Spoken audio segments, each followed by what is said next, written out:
The committee will now come to order.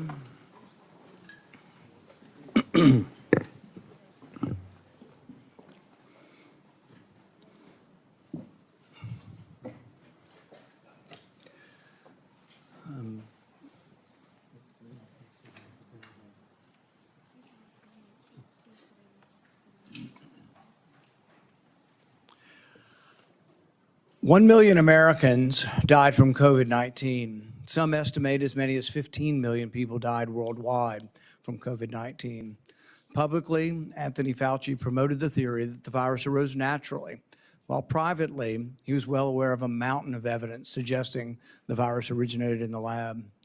The American people deserve answers. The American people deserve to know why dangerous research was funded by NIAID in a totalitarian country, in a lab that lacked acceptable safety standards.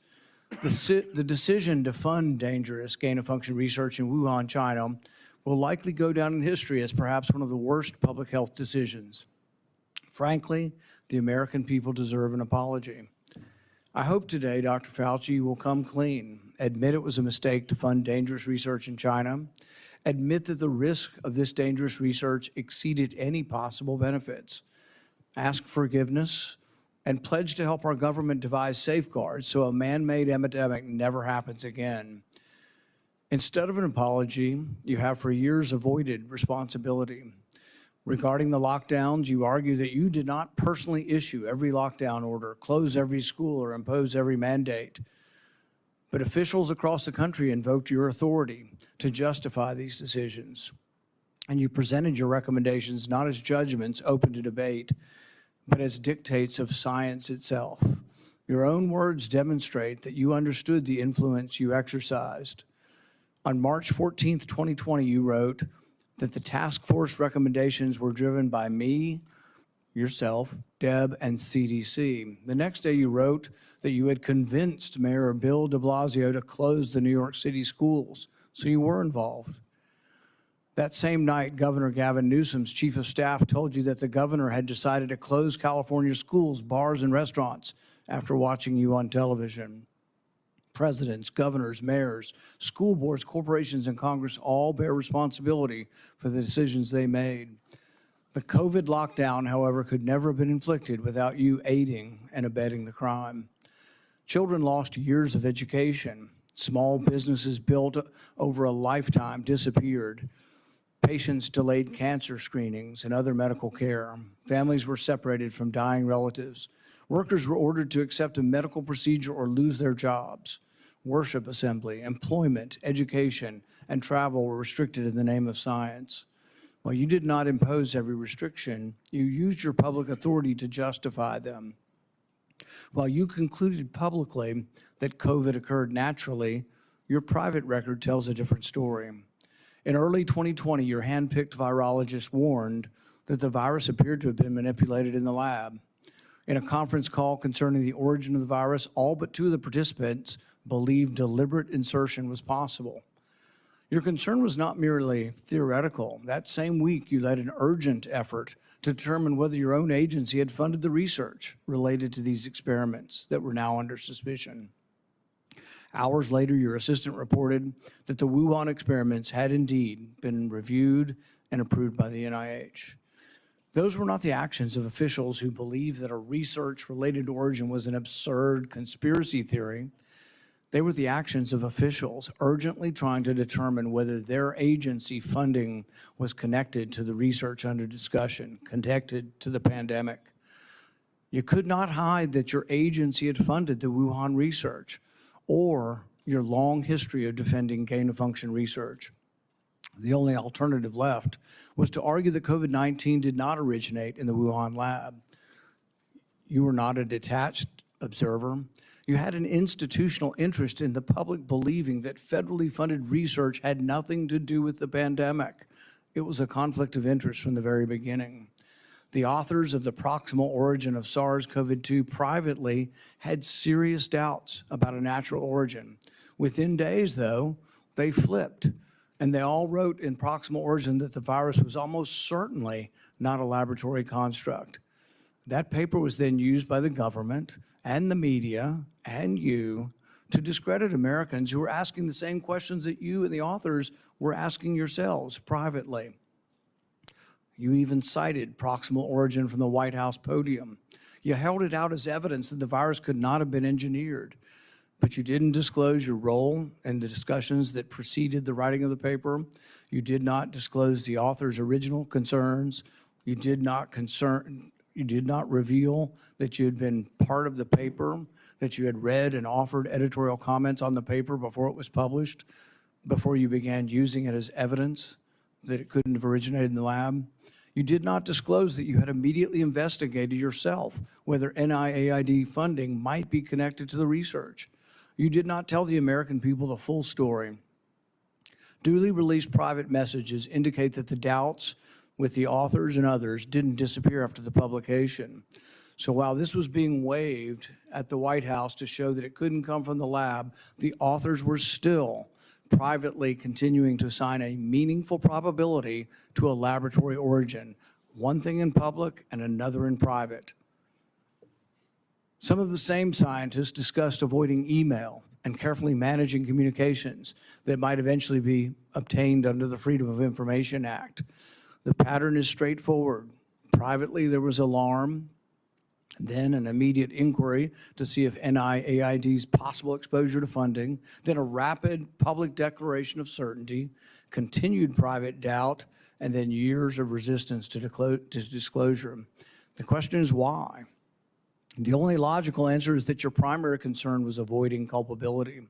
Your primary concern was hiding the fact that you had approved the funding for this dangerous research. Your support of gain-of-function research is extensive and long-standing.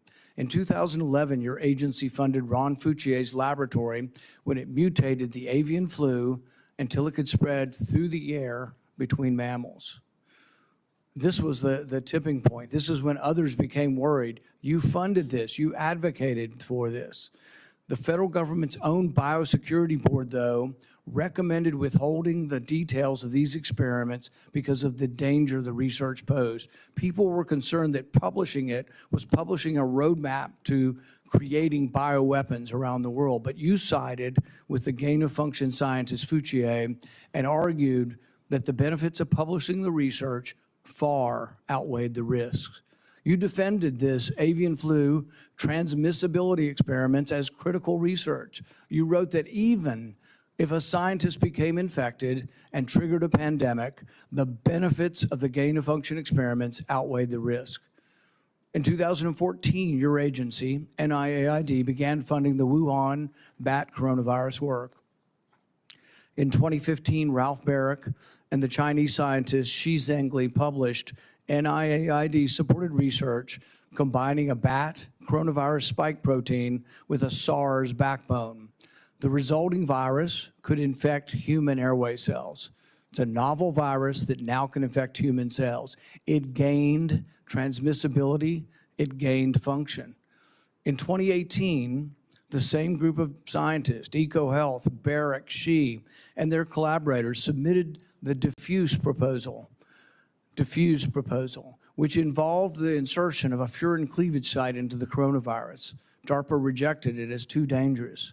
When COVID was sequenced, though, early on in January of 2020, within days, scientists discovered that, lo and behold, it had a novel furin cleavage site, just as had been proposed in the diffuse project. This was either an extraordinary coincidence or a smoking gun, evidence that the Chinese had created COVID-19.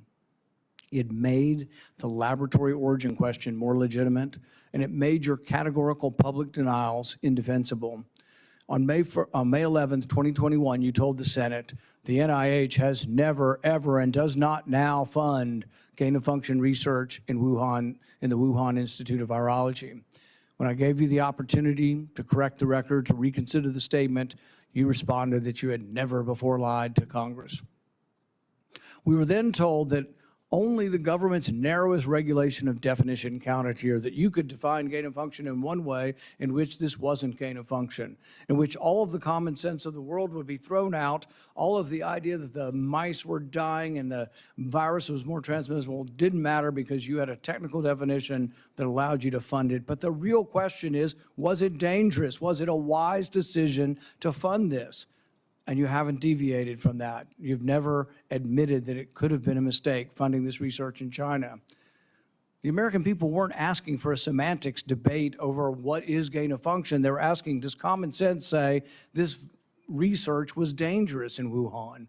They wanted to know whether their money-funded experiments in Wuhan that made bat coronaviruses better able to infect humans.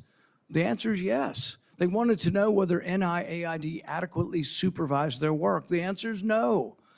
When you defended this research, you described its benefits in the broadest terms. But when Congress demanded accountability, you hid behind the narrowest possible definition.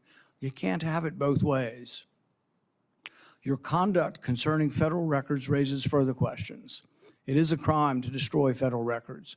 Yet our investigation reveals your assistant diligently reported that she deleted tons of emails.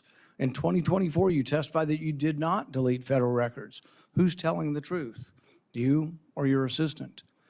The committee has obtained repeated instructions from you telling federal officials to delete communications. On February 2nd, 2020, one day after Origin's call, you told Francis Collins, please delete this email after you read it. The committee asked for your voluntary cooperation to come today. Your appearance had to be compelled by subpoena. You're here today under duress. You're here today because of the court ordering it. President Biden issued you a sweeping pardon extending back to 2014, the same pardon he gave to his son Hunter. A pardon may protect a person from criminal prosecution, doesn't rewrite history. It does not erase documents. It does not convert a misleading statement into a truthful one. And it does not prevent Congress from establishing what happened. There will be another pandemic. There will be another crisis. And there will again be officials who insist that uncertainty must be hidden for the public's own good. They will demand obedience. They will invoke science. I am the science, as though it were a commandment. They will argue that government officials cannot be questioned because questioning them would undermine public trust. They have it backwards. It is secrecy that destroys trust. It is arrogance that destroys trust. It is censorship that destroys trust. And it is the refusal to admit error that destroys trust. That loss of trust may be your most damaging legacy. Trust can't be ordered. It has to be earned. No scientist is above scrutiny. No government official is beyond accountability.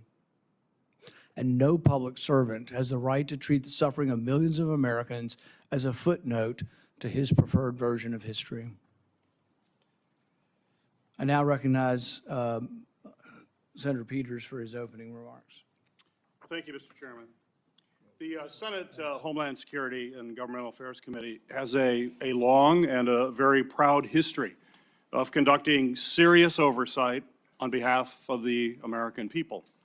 When this committee has been at its best, Democrats and Republicans have worked together to investigate complicated issues, to follow the facts wherever they may lead, and produce recommendations that actually strengthen our nation's security and improve government functions. That bipartisan tradition has produced meaningful work following Hurricane Katrina, the January 6th attack on the U.S. Capitol, failures at the Secret Service, and countless other matters. Unfortunately, today's hearing is the latest step in the chairman's sharp departure from that long tradition. This hearing appears to be a culmination of months of biased and selected efforts by the majority under the guise of a committee investigation to basically legitimize a predetermined conclusion that was reached years ago. In 2021, the chairman has called for today's witness to be fired, to be arrested, accused him of leading cover-ups and conspiracies. He has even featured the witness prominently in fundraising emails and on the cover of his book. He has also called for the cancellation of the witness's security detail, despite the fact the witness and his family have received numerous credible death threats. When I served as chairman, Senator Paul and I launched a bipartisan biosecurity investigation that included oversight of risky research and the origins of COVID-19, because we agreed that the committee's work would be stronger if we did it in a bipartisan manner and just followed the facts. That was and continues to be an area of legitimate and certainly needed oversight. As chairman, Senator Paul has taken the opposite approach. He has abandoned longstanding practice by blocking minority participation in committee oversight actions and has chosen to selectively release committee records that the minority has never had any access to in order to support his pre-drawn conclusions. The chairman has repeatedly excluded committee's minority and withheld documents and evidence from members that are entitled to receive them, disregarding longstanding Senate rules and committee precedent that have preserved the credibility of our oversight in this committee for decades. I have raised these concerns directly with the chairman because it's not just what we investigate that matters, but how we conduct that investigation. That also matters. One-sided investigations designed to validate predetermined conclusions do not serve the American people who sent us to actually uncover the truth and to solve problems. I wrote to the chairman requesting that he adhere to committee rules. But instead of addressing concerns that I raised, he removed part of the committee's website from the public view. This move not only prevented the public from being able to view those lists of concerns, it adds serious questions about the desire for transparency and legitimate oversight of this matter. But what makes today's hearing particularly disappointing is not simply the chairman's actions, but what we could be using this committee's true and time oversight responsibilities to accomplish. This committee has not held its annual threats hearing at all in this Congress. We have not held a budget hearing for the Department of Homeland Security. There are important hearings that we would have the opportunity to discuss as to how to strengthen our Homeland Security across the board. No hearings on those topics. Instead of focusing on the national security challenges that we are facing in our country right now, today's hearing looks backwards, revisiting questions this committee has already examined, including through bipartisan work that Senator Paul and I conducted together when I served as chairman of this committee. But rather than building on that work to strengthen our preparedness against future disasters, we are instead relitigating the past. COVID-19 exposed serious deficiencies in our nation's public health infrastructure. We know that. More than 1 million Americans lost their lives, and this committee should absolutely continue to examine how we can better prepare our nation against future biological threats. Those are the kinds of forward-looking, life-saving questions that will help our nation be better prepared to protect the health and the safety of Americans when the next emergency occurs. Unfortunately, at this precise moment, we should be strengthening our capabilities. The Trump administration seems to be doing everything in their power to actually weaken our capabilities. The administration has hollowed out the public health workforce. They have fired, pushed out, and cut funding for public health personnel, shrinking the CDC workforce by a quarter. Thousands of experienced scientists have left government service, and with them has gone critical institutional knowledge that cannot be easily replaced, certainly not quickly replaced.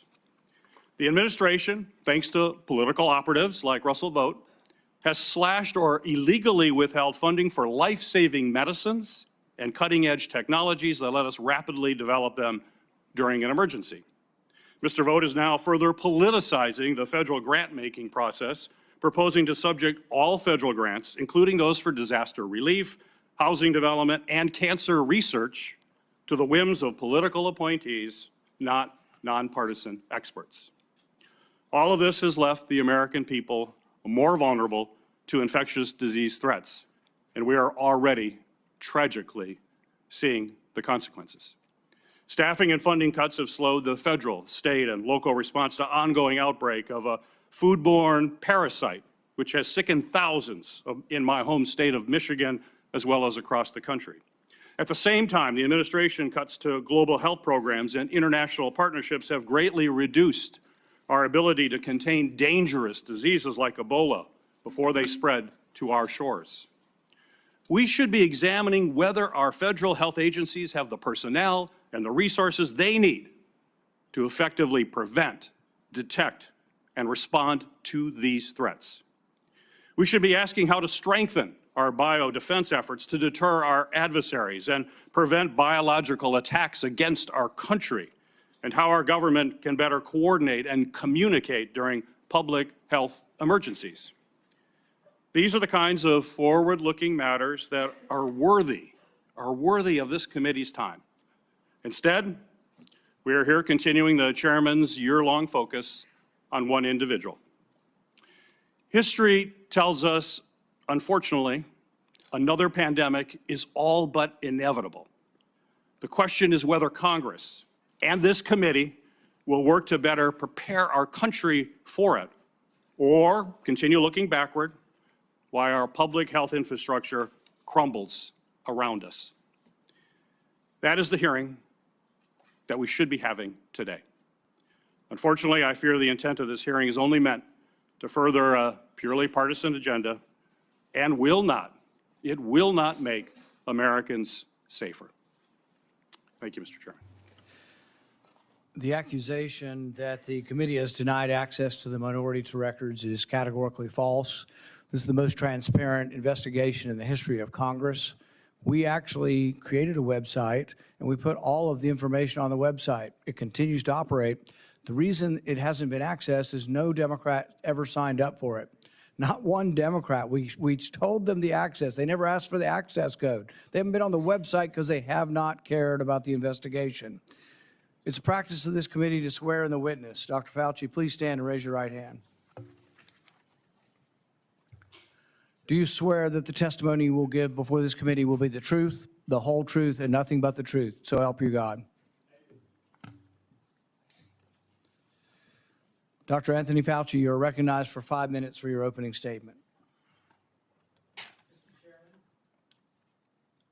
Ranking Member Peters, members of the committee, I served at the NIH for over 54 years, 38 of those as director of the National Institute of Allergy and Infectious Diseases.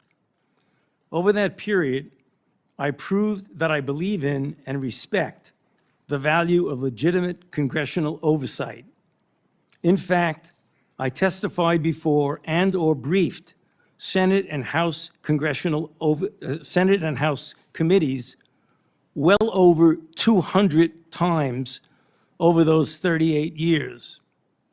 During and after the COVID pandemic, I have appeared multiple times for hearings in the Senate and the House, usually under oath, and sat for several days-long transcribed sworn interviews, answering questions about the very issues that are now the subject of this hearing.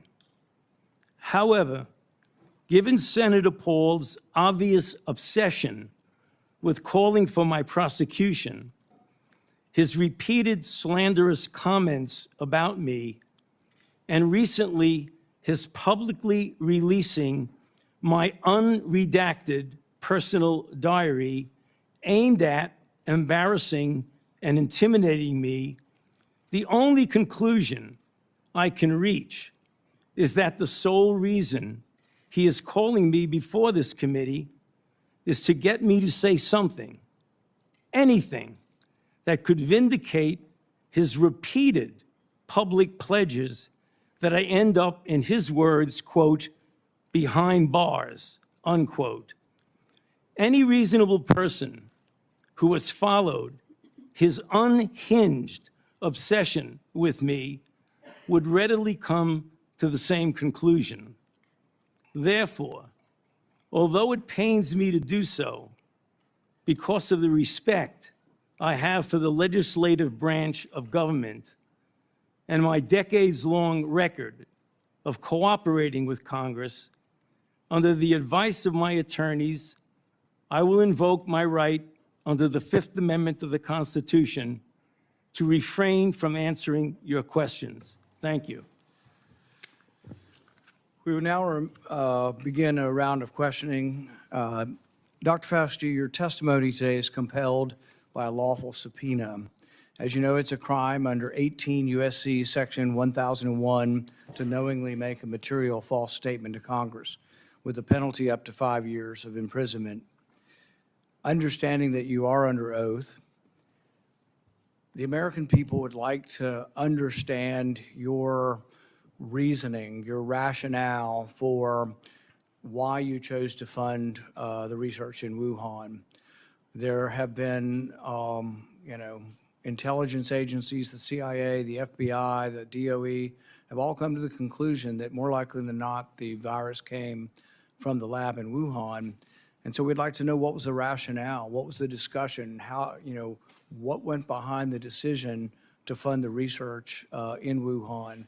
How did you come to the conclusion that a totalitarian country would be capable of doing this in a BSL-2 lab, a lab that lacked the security? What was the reasoning? And are you sorry, basically, for making the decision? Would you, given another chance, say, well, gosh, circumstances now, as I know it, maybe it wasn't a wise thing. Can you explain to the committee why you chose to fund this dangerous research in China? On the advice of counsel, I respectfully decline to answer based upon my rights under the Fifth Amendment of the Constitution.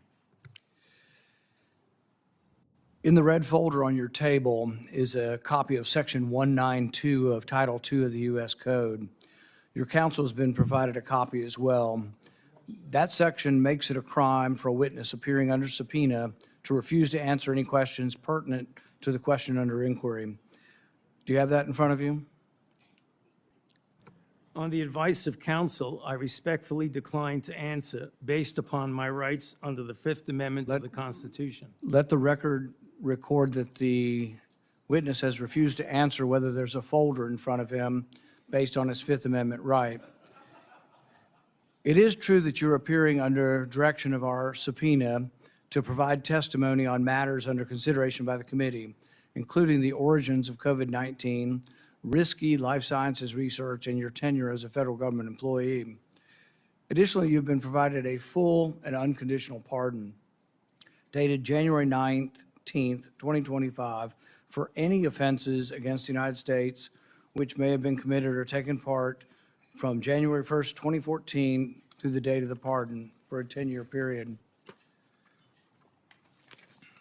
arising from or in any manner related to your service as Director of the National Institute for Allergy and Infectious Diseases, as a member of the White House Coronavirus Task Force, or the White House COVID-19 Response Team, or as Chief Medical Advisor to the President. Have you refused this pardon, or do you have any reason to believe this full and unconditional pardon, this grant of immunity, would somehow require you to plead the Fifth Amendment?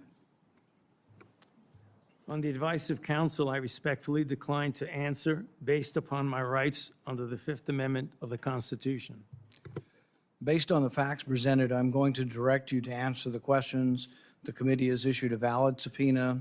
They have requested your presence here. The questions are very pertinent to your decision-making as head of NIAID, as well as a chief advisor to the president. Do you still refuse to answer the questions? On the advice of counsel, I respectfully decline to answer based upon my rights under the Fifth Amendment of the Constitution. Let's do the,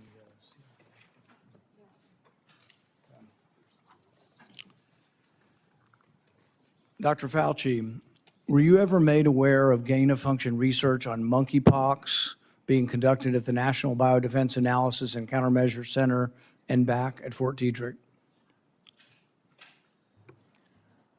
On the advice of counsel, I respectfully decline to answer based upon my rights under the Fifth Amendment of the Constitution. Dr. Fauci, did the CIA ever transfer funds to NIH under an interagency agreement? On the advice of counsel, I respectfully decline to answer based upon my rights under the Fifth Amendment of the Constitution. I'm going to, but I need the long list of the gain of function questions. Dr. Fauci, did the NIH ever conduct research for or in coordination with any element of the intelligence community, CIA, ODNI? On the advice of counsel, I respectfully decline to answer based upon my rights under the Fifth Amendment to the Constitution. The reason why these questions are important is, President Trump has done a ban, and we're glad that he did a ban on gain-of-function research. So we're better off than we were when we had an advocate serving as head of NIAID, an advocate for gain-of-function research. There is still, though, a question, though, whether or not the intelligence community is adhering to that order. There's a question of whether or not gain-of-function research is still ongoing. And these are important questions the American people deserve to know. Dr. Fauci, have you been read into any classified Department of Homeland Security program, any prospective special access program concerning gain-of-function research? On the advice of counsel, I respectfully decline to answer based upon my rights under the Fifth Amendment of the Constitution. When we look at the research in China, the gain-of-function research that you've denied was gain-of-function, one of the things that startled the scientists when they saw COVID in the first couple of weeks was when they looked at the sequence of it, they said, oh my God, there's a furin cleavage site in it. And in this particular family of coronaviruses, the sarbecoviruses, they'd never seen this before. They were also startled to look at it and see how it was coded for, what the codons were, and to discover that the codons used out of 36 different possibilities turned out to be the one that was commonly used in gene manipulation by scientists. Dr. Fauci, were the scientists at the Wuhan Institute of Virology capable of inserting a furin cleavage site into a coronavirus? On the advice of counsel, I respectfully decline to answer based upon my rights under the Fifth Amendment of the Constitution. So one of the experiments that was pretty common was they would take the backbone of a SARS virus, and this would be a SARS virus that the backbone itself wasn't that dangerous, but then they would dig through guano, 300 feet underground, bat guano. They'd find other viruses, unknown viruses. They'd take the S protein off of an unknown virus and stick it on a backbone. And then they would infect mice that have humanized cells. And they were trying to discover if they could create a virus that infects humans. Now, many people would say, well, gosh, that doesn't sound like a really good idea to create viruses that don't exist in nature to see if they'll infect human cells. What if one escaped? What if you keep infecting this and do serial passage, you actually adapt the virus to be infectious to humans? So the question is whether or not, Dr. Fauci, the Wuhan Institute of Virology was combining an S protein with one virus with the backbone of others, and could this lead to a virus, maybe it wasn't even predicted, but could it lead to viruses that gained in function and then could lead to a pandemic? On the advice of counsel, I respectfully decline to answer based upon my rights under the Fifth Amendment of the Constitution. One of the arguments that you and others have made against this virus coming from the lab is it couldn't have come from the viruses that have been published. And nobody's really arguing that. I think from the very beginning, people acknowledged that the viruses that have been published are too far evolutionarily distant from a virus that could have become COVID-19. But what has never been acknowledged by the side who tries to call the other side a conspiracy theory, which is really something you don't usually see in a scientific debate. This is the first time I've ever seen an article printed in Lancet by your friends who called this a conspiracy theory. These are the kind of things you see as a screed on a political, website. You don't really see this in science. But when they release this as being a conspiracy theory, we're wondering that when you do this, when you combine these viruses and are able to grow them in humanized cells, whether or not this kind of risky research, whether you call it gain of function or not, whether you use the definition of gain of function, whether this kind of research should have had more scrutiny. I think in your House testimony, you testified that you never traveled to China and that you were unaware that anybody at NIH ever examine the labs, that you trusted the Chinese scientists. I think you've said that even recently, that with your discretion, you trusted the Chinese scientists. The problem is that even in our country, we trust our scientists. They're good American scientists, probably doing the right thing for America. But at the same time, we oversight to make sure it's not dangerous research, but we also investigate the lab.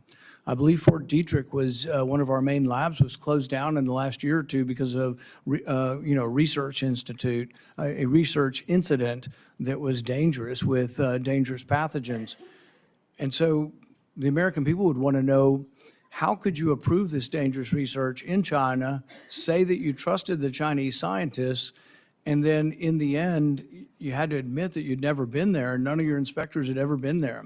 Dr. Fauci, had any of the labs where this dangerous research was occurring, were any American lab oversight or lab investigators, did they ever appear in these labs to make sure that they were safe labs? On the advice of counsel, I respectfully decline to answer based upon my rights under the Fifth Amendment to the Constitution. So one of the main theories for those who have looked at this being created in the lab was the idea that could have come from a virus not previously published. Dr. Fauci, are you aware that Dr. Shi, who worked for the Wuhan Institute of Virology, was said to, and I think in her own words, to have over 100 viruses that had not been previously published that could have been a close enough relative to create COVID-19? Are you aware of that? On the advice of counsel, I respectfully decline to answer based upon my rights under the Fifth Amendment to the Constitution. Under your testimony previously, when you denied ever having funded gain of function in China, it was so adamant as to be striking, to leave no room for any interpretation of what is or isn't gain of function research. But there's another important question. Did you fund gain of function research in other biolabs around the world? On the advice of counsel, I respectfully decline to answer based upon my rights under the Fifth Amendment to the Constitution. The one research project that we do know you did fund is the one that Ron Fauci did. And it's important to talk about because this sort of was the beginning of the debate over gain of function. And this wasn't just me. I wasn't even aware of the debate 10 years ago. This was other scientists. Over 200 scientists at the Cambridge Working Group signed a protest because they didn't think you should fund the research, and they didn't think it should even be published because it was sort of a roadmap as to how to make a bioweapon. So what they did was the avian flu, and this is important. It may be the most important question we get to here today. The avian flu has about 50% mortality for humans. The good news, though, about animal viruses is they don't infect humans very well. It will infect humans, but doesn't go human to human very well. Ron Fauci, with the money that you provided to him, did an experiment where he caused purposeful mutations to create a new virus, an avian flu that didn't just infect birds well, but actually infected mammals well, went ferret to ferret in an aerosolized manner. People saw this and were aghast, at the decision-making process that you decided to fund this. But this is when, the debate came about, and you wrote in support of this in the Washington Post, and you said, even if a scientist is bitten, even if a pandemic should occur, the knowledge is worth the risks. Do you still stand by that? Would you like to qualify at all whether or not the knowledge of gain of function is worth the risks, particularly in this case, since we now know 15 million people died worldwide? Many people believe this came from the lab. Do you think that the risks really are worth the benefits for gain of function research? On the advice of counsel, I respectfully decline to answer based upon my rights under the Fifth Amendment to the Constitution. All right. We're going to finish with this question, and it's based really on that statement, that general statement in your support for gain of function, the idea that the benefits outweigh the risks. So there are many other people who disagree, and they aren't politicians or not, I don't know what party they're in. David Relman is probably one of the most esteemed, and he is a scientist at Stanford. He, I think, has classified clearance. He's been a consultant to our government probably for a decade or more. And he's written about this publicly. He says the opposite. He said that the risks of this research do not outweigh the benefits. He said the risks, we shouldn't do it. Richard E. Bright, who's been involved in this debate for 2 decades, says the same thing. Says we really shouldn't be doing this at all. There's a quote also by, if the Kevin Esfelt quote is that at the very end.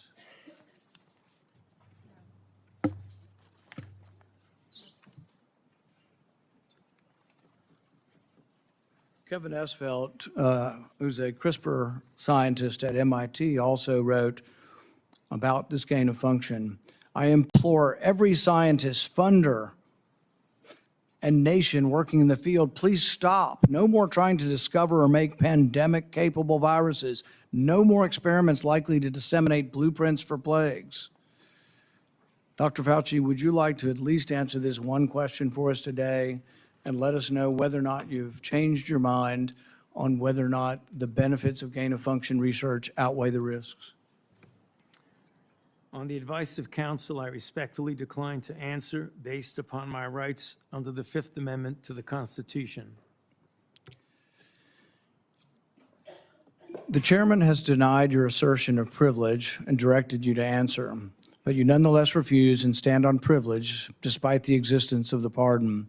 The committee will have to consider after this hearing what appropriate action should be taken against you for the failure to testify after being directed to do so. It's against the law to obstruct an investigation of Congress. There will be repercussions to your refusal to testify today.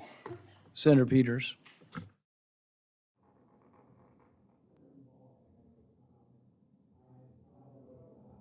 You're not recognized. You're not recognized. If you are unruly, you will be removed from the proceeding. You are not recognized, and you are not recognized, sir. Sir, you are not recognized. You are not recognized. Security, we'll hold off, but you will respect these proceedings. You were told not to sit at the table. You insist on sitting at the table, and we told you you would not be recognized. You are not invited here for testimony, sir. You are being disruptive. Would you behave this way in a courtroom? No, because the judge would put you in jail. I can't do that today, but I can have you escorted from the premises. So I would say, sir, sit quietly and don't say another word.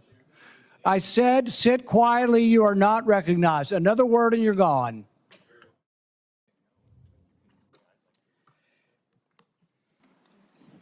So, Mr. Chairman, I'd like to hear what the attorney has to say. He is not recognized by the committee or the chair. If he speaks again, he will be removed from the room. This testimony is from Anthony Fauci. This is not a game with his lawyers. He can advise, his lawyers can give him advice. He's got a half dozen here. They're all allowed to talk to him. Yes. All right? Yeah. But the attorneys are not recognized. In fact, the attorney was told not to sit at the table, and he's not obeying that recommendation. There's a row behind you, sir. That's where you were told to sit, and you're not. And now you're disrupting the proceedings. And so, look, this is the way Anthony Fauci wants to be remembered, for a lawyer not listening to the rules.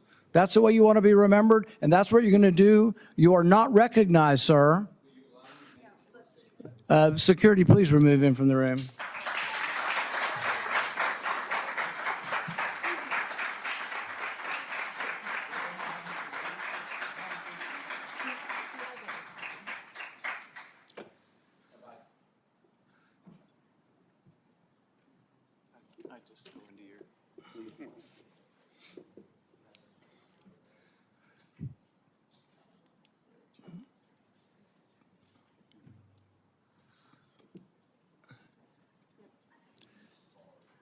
Let the record state that Dr. Fauci will still have the advice of the other half a dozen attorneys that he brought along today.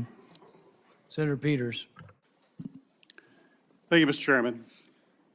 The COVID-19 pandemic is not the first or the last public health crisis to impact our nation.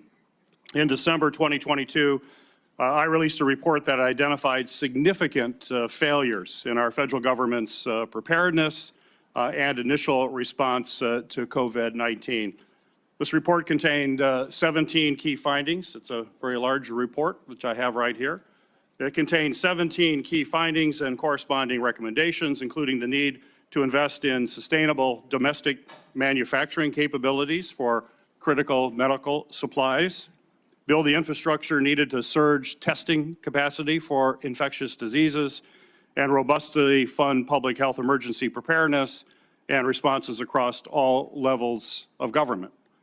Unfortunately, multiple administrations, including the current Trump administration, have failed to fund or to reform our health preparedness. This is something that I would hope the committee in the future would investigate. It needs to be taken a look at. It also feels like a new public health threat is hitting us every month. There's a foodborne parasite affecting thousands of people in Michigan and across the country, and our federal agencies still haven't fully pinned down the source of that outbreak. Measles cases in this country are at the highest they've been in 35 years. More children are getting sick and even hospitalized from this preventable disease. Over 1,000 people have died from the Ebola virus in Africa, and we don't know how widespread this crisis actually is. We have a hantavirus scare on a cruise ship, and though it hasn't made headlines in the way that the screwworm threatening our food security has, I remain concerned about bird flu that is also spreading and could one day cause a pandemic. This is also something this committee should be investigating and holding hearings on. Since January 2025, the Trump administration has taken a number of actions to drastically weaken our ability to fight infectious diseases and biological threats that endanger Americans. These actions are both incomprehensible and are also inexcusable.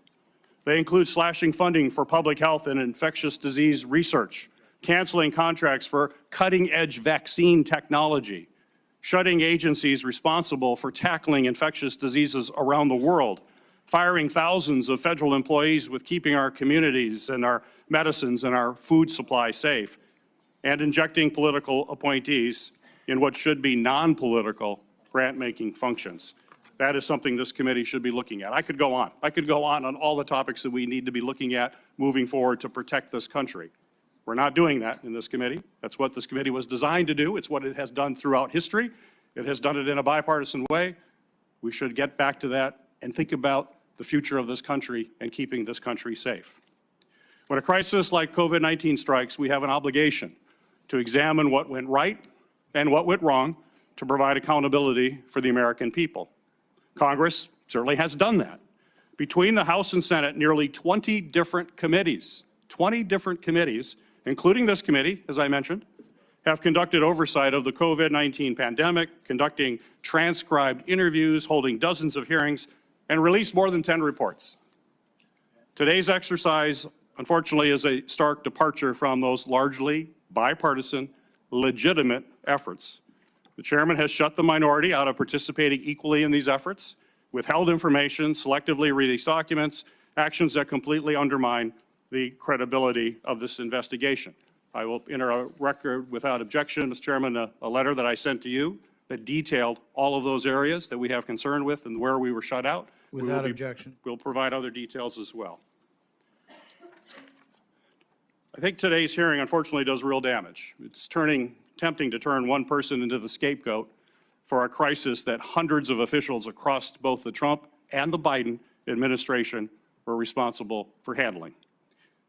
And it does so in a way that people that are facing death threats. This is only going to, unfortunately, deter other scientific experts from public service to understand that this is what they would have to go through as they provide their advice to us. We're not going to make our nation safer, and I hope that we can restore by doing these kinds of activities, and I hope that we can restore our legitimate bipartisan oversight that's going to help strengthen our public health and pandemic preparedness and other homeland priorities. That's what this committee needs to focus on. It hasn't in the last year and a half. Let's hope it does in the future. Thank you, Mr. Chairman. Senator Johnson. Thank you, Mr. Chairman. Dr. Fauci, I hope the American people listen very carefully to Chairman Paul's opening statement. I think it's a stunning indictment of the actions you've taken that have been so destructive to global health. I certainly understand why you needed a pardon. I certainly understand why, on the advice of counsel, you're not answering any questions, because I think it'd be almost impossible for you to answer the questions truthfully without really demonstrating what you did, your culpability, self-incriminating. We have, all of us, has prepared a lot. I've been deluged with questions to ask Dr. Anthony Fauci. There are so many legitimate questions that deserve answers, and now you're not willing to provide those answers. So with my limited time, I'm going to talk about things that my investigation have revealed that have not been adequately answered and, quite honestly, haven't been adequately covered by the legacy media. I'll kind of combine the questions into kind of one, but you know, I certainly, let's put up the last COVID chart. I was warned pretty early on about the dangers of the experimental gene therapy that you've called a vaccine, but it really falls under the definition of gene therapy. So I was going to ask you, I mean, were you carefully monitoring the safety surveillance systems like VAERS and vSafe that literally were deluged with complaints? You know, currently, worldwide, there have been almost 1.7 million adverse events reported to the VAERS system. Of those, over 39,000 were deaths. And of those deaths, 24% occur on the day of vaccination within 1 or 2 days. 24%, which, by the way, just happens to be the same percentage that a Rasmussen poll pointed out the American public believe 24% of the American public believe they know somebody who died of the experimental gene therapy.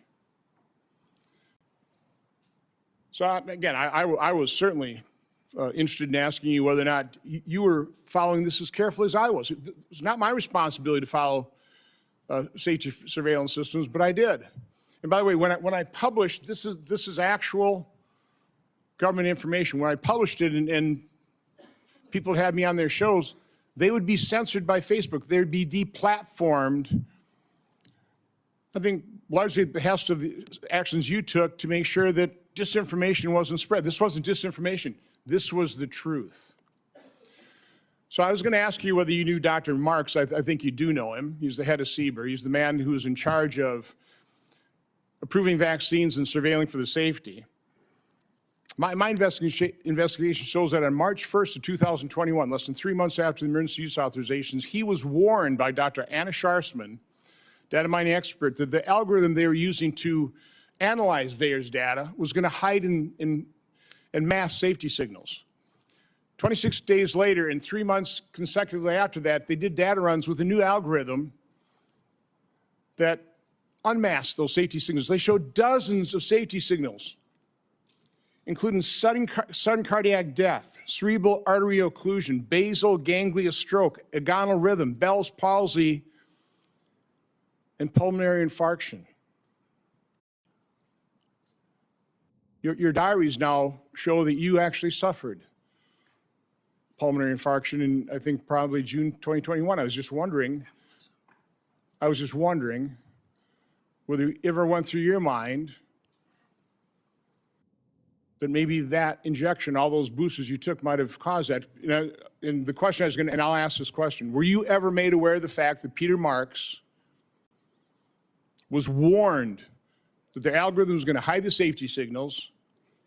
And were you told that senior FDA officials were given shown dozens of safety signals associated with the COVID injection? On the advice of counsel, I respectfully decline to answer based upon my rights under the Fifth Amendment to the Constitution. Next area I want to go through is in that same month of March 2021, an employee at NIH, Dr. Nath, led a team of researchers who were diagnosing and treating individuals who'd never had COVID but were severely injured by the genetic therapy injections. Dr. Nath told those individuals, stay quiet. You know, we want to make sure that, you know, we gather all the information and then release it to doctors so they can treat people like yourself. There was a concerted effort, and I'll enter this in the record. It appears inside NIH to quash Dr. Nath's publishing of that study. It finally was put on a preprint server with telling no one, and I think about May of 2022. I think what's noteworthy about this is Dr. Nath told the injured participants that early treatment, early intervention was crucial for them to be treated. And yet within the NIH, they were questioning what was Dr. Nath doing. They didn't want to publish that because, and I want to take time searching for it, because publishing it would create vaccine hesitancy, which is what we continue to hear time and time again, is the reason they didn't promote they lied about the safety signals they were seeing. Throughout the pandemic, I always pushed early treatment. You know, we've got things in here where, you know, you were really concerned about remdesivir because it was untested, but hydroxychloroquine, yeah, it was an approved drug, you know, maybe some safety issues, but we had a great deal of experience with it. All of a sudden, you had the Surgisphere study that was retracted within 2 weeks because it was completely false, totally blew up the use of hydroxychloroquine. And then when it comes to ivermectin, which, by the way, because I was contacted by so many people, I referred them to doctors who actually had the courage and compassion to treat vaccine-injured individuals. It works. But I was going to ask you whether you were involved in the FDA attack on ivermectin. You had a interview on CNN on August 29th of 2021, where, again, I just don't want to take time to find the exact quote, but you know, said there's no evidence that ivermectin is helpful. On that exact same day, and I've got the studies right here. There was a website that was tracking the random controlled studies. Here they are, showing 60, 70% efficacy of ivermectin. The same day you say there's no evidence, there was all kinds of evidence. Loved ones had to go to hospitals, had to sue hospitals. Just, would you try it? So I would want to know, you know, to what extent were you involved in sabotaging hydroxychloroquine, ivermectin, and did you do that because you knew the only way you get an emergency use authorization for these drugs, these experimental gene therapy, was if there was no effective treatment, you couldn't get the emergency use authorization. So is that why you helped sabotage these cheap generic drugs in favor of remdesivir, which, by the way, nurses, are you aware of the fact that nurses called it run, death is near? On the advice of counsel, I respectfully decline to answer based upon my rights under the Fifth Amendment to the Constitution. But let me end on this note, because this just came to light. You know, we've got 11 million pages of documents. We also have other people who were in the room. But now you actually lied to your own diary. On March 27, 2020, you wrote in your diary, "To my surprise yesterday, the POTUS sent a letter to governors outlining a plan to reopen county by county while monitoring the spread of virus in the low-risk counties. This was half-baked and never shown to Deb or I before it was sent out." So we have evidence that, in fact, you were fully aware of it and certainly approved it, if not authored it.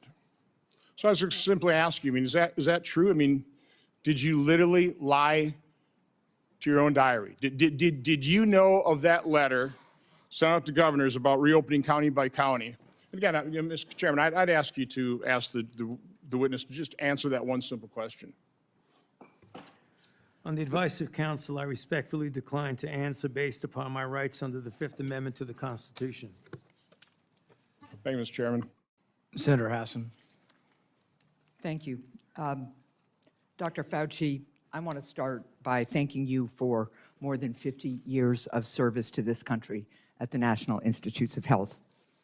And it is unfortunate that you have been put in the position that you are in today. And it must be enormously frustrating to know that this hearing is designed to entrap you. It must be very frustrating for your attorneys to hear the chair's mischaracterization of the legal issues and posture that impact your decisions at the witness table today. Meanwhile, I was going to ask you a series of questions about things that are relevant right now to the people of the United States about the state of public health in this country. Since President Trump took office in 2025, more than 4,500 cases of measles have been reported. That is more cases in the year and a half since Donald Trump has been president than were reported from 2000 to 2024 combined. Children are dying because there has been increased vaccine hesitancy, fueled by Robert F. Kennedy Jr., the Secretary of Health and Human Services, and frankly, his entire administration. Thousands of people in the United States of America have been sickened by a foodborne parasite, and the outbreak is nowhere near under control, as staffing at the FDA and other critical public health entities has been slashed by Russell Vought and Elon Musk. Last year, the National Institutes of Health awarded 201 fewer grants compared to the previous years. 207, I am corrected, compared to previous years. As those grants were either canceled or delays, especially at the beginning of the Trump administration, I can tell my colleagues what the impact was on people in New Hampshire, on scientists in New Hampshire, on clinical trials in New Hampshire where people's cancer treatment was interrupted because Elon Musk and Russell Vought know better, they say, than the people at NIH about what to fund. And because they did some sort of word search, it seems, for some of the grants, and boy, oh boy, if you were studying rural health in New Hampshire and trying to understand how to better engage people who need health care in rural America, that was off the table. America is losing researchers and scientists to other countries because researchers and scientists, highly trained, highly qualified, invested in often by the American taxpayer, are finding the hostility from this administration so strong that it interferes with their science, and they want to pursue science wherever that science takes them. I also sit on the Health, Education, Labor, and Pensions Committee. We have had a number of hearings with nominees recently to fill critical spots. One of those nominees is Dr. Erica Schwartz, a brilliant woman, medical degree, biomedical engineering degree. I think she also told us she has a law degree and a master's in public health. She was a two-star admiral in the United States Navy, an experienced doctor. And yet, when I asked her if she would push back at Secretary Kennedy, if he instructed her to suspend the promotion of the flu vaccine as he did at some point in the last few months, there's an email to prove it, she couldn't answer that question. She either could not, would not, or had been bullied into evading a question about whether she, as the director of CDC, would stand up to Secretary Kennedy, the most unqualified Secretary of Health and Human Services this country has ever seen, and more than unqualified, somebody who pursues conspiracy theories, degrades people with disabilities, and continues to promote disproved science. That's the state of healthcare and public health in this country right now, not to mention the $1 trillion or so of cuts to the Medicaid program that is decimating healthcare in my state and decimating it around the country, not to mention the refusal of my colleagues and this administration to extend critical tax cuts for people who are trying to afford insurance on the Affordable Care Act. I just was at one of my community health clinics, and they are reporting fewer and fewer people coming in for care, disrupting care because they can no longer afford health insurance. And that is impacting, of course, the revenue stream to the community health clinic, their ability to hire and pay people, their ability to take care of their community. That's what I wish we were having hearings about in this committee and in the Health Committee.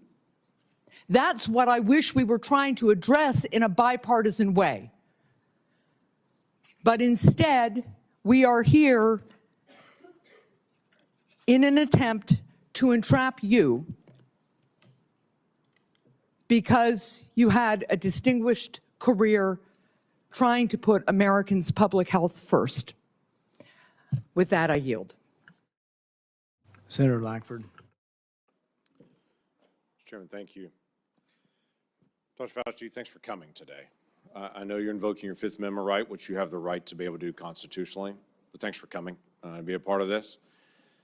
There are a lot of issues and a lot of questions that have come up, and hopefully in some day in the future, we'll be able to get all this clarity to be able to pull together. There were over 1 million Americans that died from COVID. You know that well. You were tracking the numbers literally every single day, those affected and those that died from the earliest days.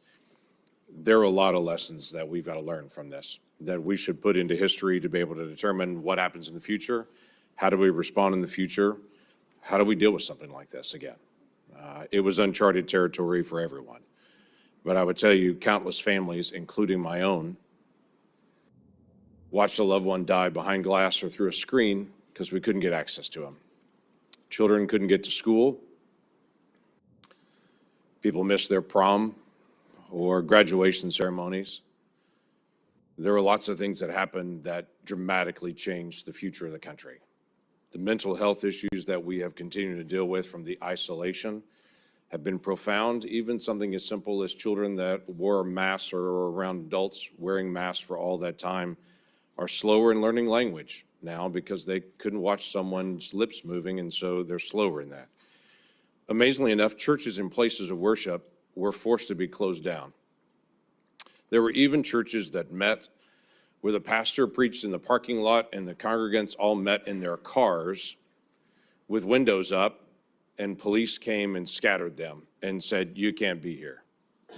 The simple act of social distancing became an issue as everyone guessed what's the right distance to be away from someone else. Literacy rates have declined. All these things are results, not to mention the loss of lives and the health experiences that have been out there for many Americans. So there are legitimate questions. I wanted to be able to raise some of those, to be able to walk through some of this, because it has been very, very challenging.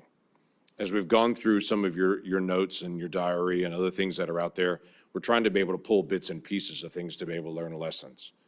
On May the 6th, 2020, you wrote at that time, I had a conversation with Robert Redfield, who, as you know well, was then the director of CDC, about the fact that greater than 1 million children worldwide have missed their measles vaccination because of the shutdown. You stated, this is terrible and needs to be addressed, since on that basis alone, there would be far more excess deaths from measles among children than coronavirus deaths among children. I need to bring this up to the TF, the task force. Did you ever have an opportunity to bring up the potential of measles deaths among children and an infection rate going around the world from measles based on the fact that so many children would not get their measles vaccine because of the shutdown?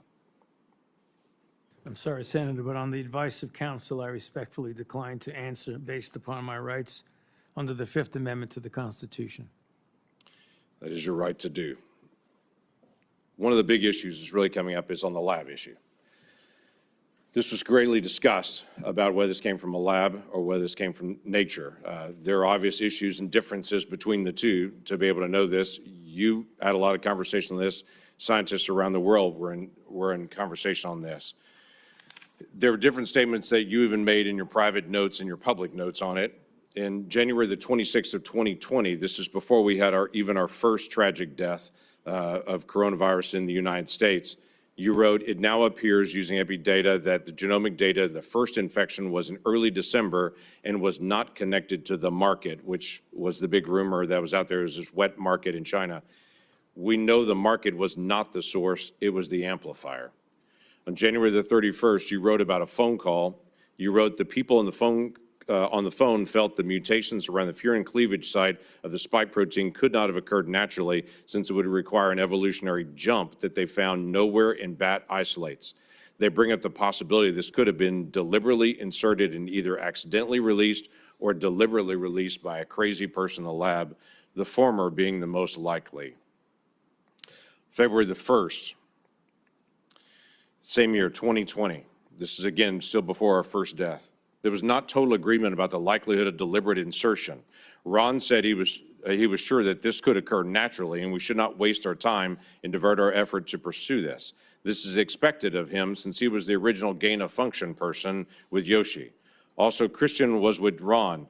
The rest felt deliberate insertion was possible, and given the fact that Dr. Jingling Shi at the University of Wuhan has been working for years in gain-of-function in coronaviruses to allow adaptation of the spike protein to bind to the human ACE2 receptor, we could not let this go.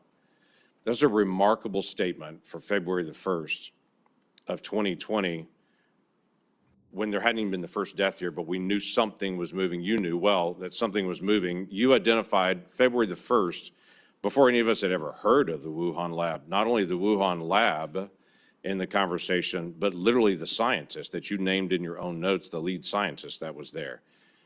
It's interesting to me on that, and the questions I was going to ask you was just your background and knowledge about the Wuhan lab and Dr. Shi and all the details. I'm aware of where you have been on trying to be able to plead your Fifth Amendment right, which is your right to be able to do. But I also want to be able to find out some facts to be able to help us for the future on this. The Lawrence Livermore National Laboratory in May of 2020 put out a classified document that has only been recently unclassified on this, that had this statement: "We assess all the necessary conditions for an accidental release of a laboratory-modified coronavirus, specifically a coronavirus adapted to recognize human cell receptors, were present at the Chinese Wuhan Institute of Virology in mid to late 2019. Now, the question that I had for you is, this is May the 27th of 2020. This is the report that most people will see is this. I have clearance. I serve on the Intelligence Committee. I've actually read this complete document unredacted. My concern is, were you given the ability to see this document unredacted? Based on your position, were you able to see this and to be able to get this information? I could see it, and I know what's here. Everybody else just has their conclusion at the beginning of it, not this. My question to you was going to be, did you have access? Because it's important for the future that people in your position do have access to this kind of information and insight. Is there any way you could answer that question? Were you able to give access to this data? On the advice of counsel, I respectfully decline to answer based upon my rights under the Fifth Amendment to the Constitution. You wrote on January the 26th of 2020, "We should be allowed to send our CDC epidemiologists to China to work with them so they could see the data firsthand." You also wrote in February 12th, 2020, that you had great concerns about the World Health Organization because it depends greatly on China and, as you stated, often bows to them. Now, this is a really important issue that we've got to resolve for the future. It's not just our cooperation with Chinese scientists, it's our acknowledgement that China covered up their data, wouldn't allow our scientists to be able to come in. They cleaned up the wet market. They cleaned up the other areas. They wouldn't allow you to get access to all the other scientists who are there, including their health records, what happened to them, or even all the sequencing that they had done in advance. For the future of our research and our cooperation with any scientist around the world, I think it's really important that we resolve, if we're going to fund research and cooperate with you, we've got to have certain things from you. If things go sideways, we've got to have access to all information in all places. You were noting not only that China was affecting the World Health Organization and that China was bending them to their will, and so the World Health Organization was putting out data that you saw, at least at that point, as being from a Chinese perspective, covering up what was going on, but you also noted we weren't able to get access to all this information. We've got to be able to figure this out for the future to be able to make sure that research that is done, we have access to all information. If something goes sideways at some point, which clearly it did at the Wuhan Institute of Virology, and that being, as was noted by many people, the only lab in the world that was doing research like this that had a lower standard of actually their security standards there than many other labs around the world, yet they were doing this very dangerous research. What can we gain, and what advice could you give us to say in a future setting, we've got to make sure that we actually get information from people and we can be guaranteed that we're going to get that insight? Yes, sir. On the advice of counsel, I respectfully decline to answer based upon my rights under the Fifth Amendment to the Constitution. I yield back. Senator Blumenthal. Thank you, Mr. Chairman. I want to go back to the dark days of the coronavirus pandemic, one of the darkest days or times in our history. Hospitals were overflowing. Navy medical ships were docked in the Hudson River. Emergency rooms were forced into unprecedented triaging during the worst week of the pandemic, which happens to have been the last week of President Trump's first term. More than 25,000 Americans died of COVID-19. Easy to forget those dark days. But for the past 18 months, the Trump administration has been engaged in a campaign to rewrite this history. And today's proceeding, I fear, is part of that effort, one of the darkest days in our Senate's history. The Trump administration has launched a baseless set of smears against vaccines that help pull us out of that public health crisis, vaccines that are undoubtedly President Trump's greatest accomplishment. It has slashed funding to local public health departments that were on the front lines of the pandemic. And those healthcare workers are heroes. It has disparaged those heroes as woke or wasteful.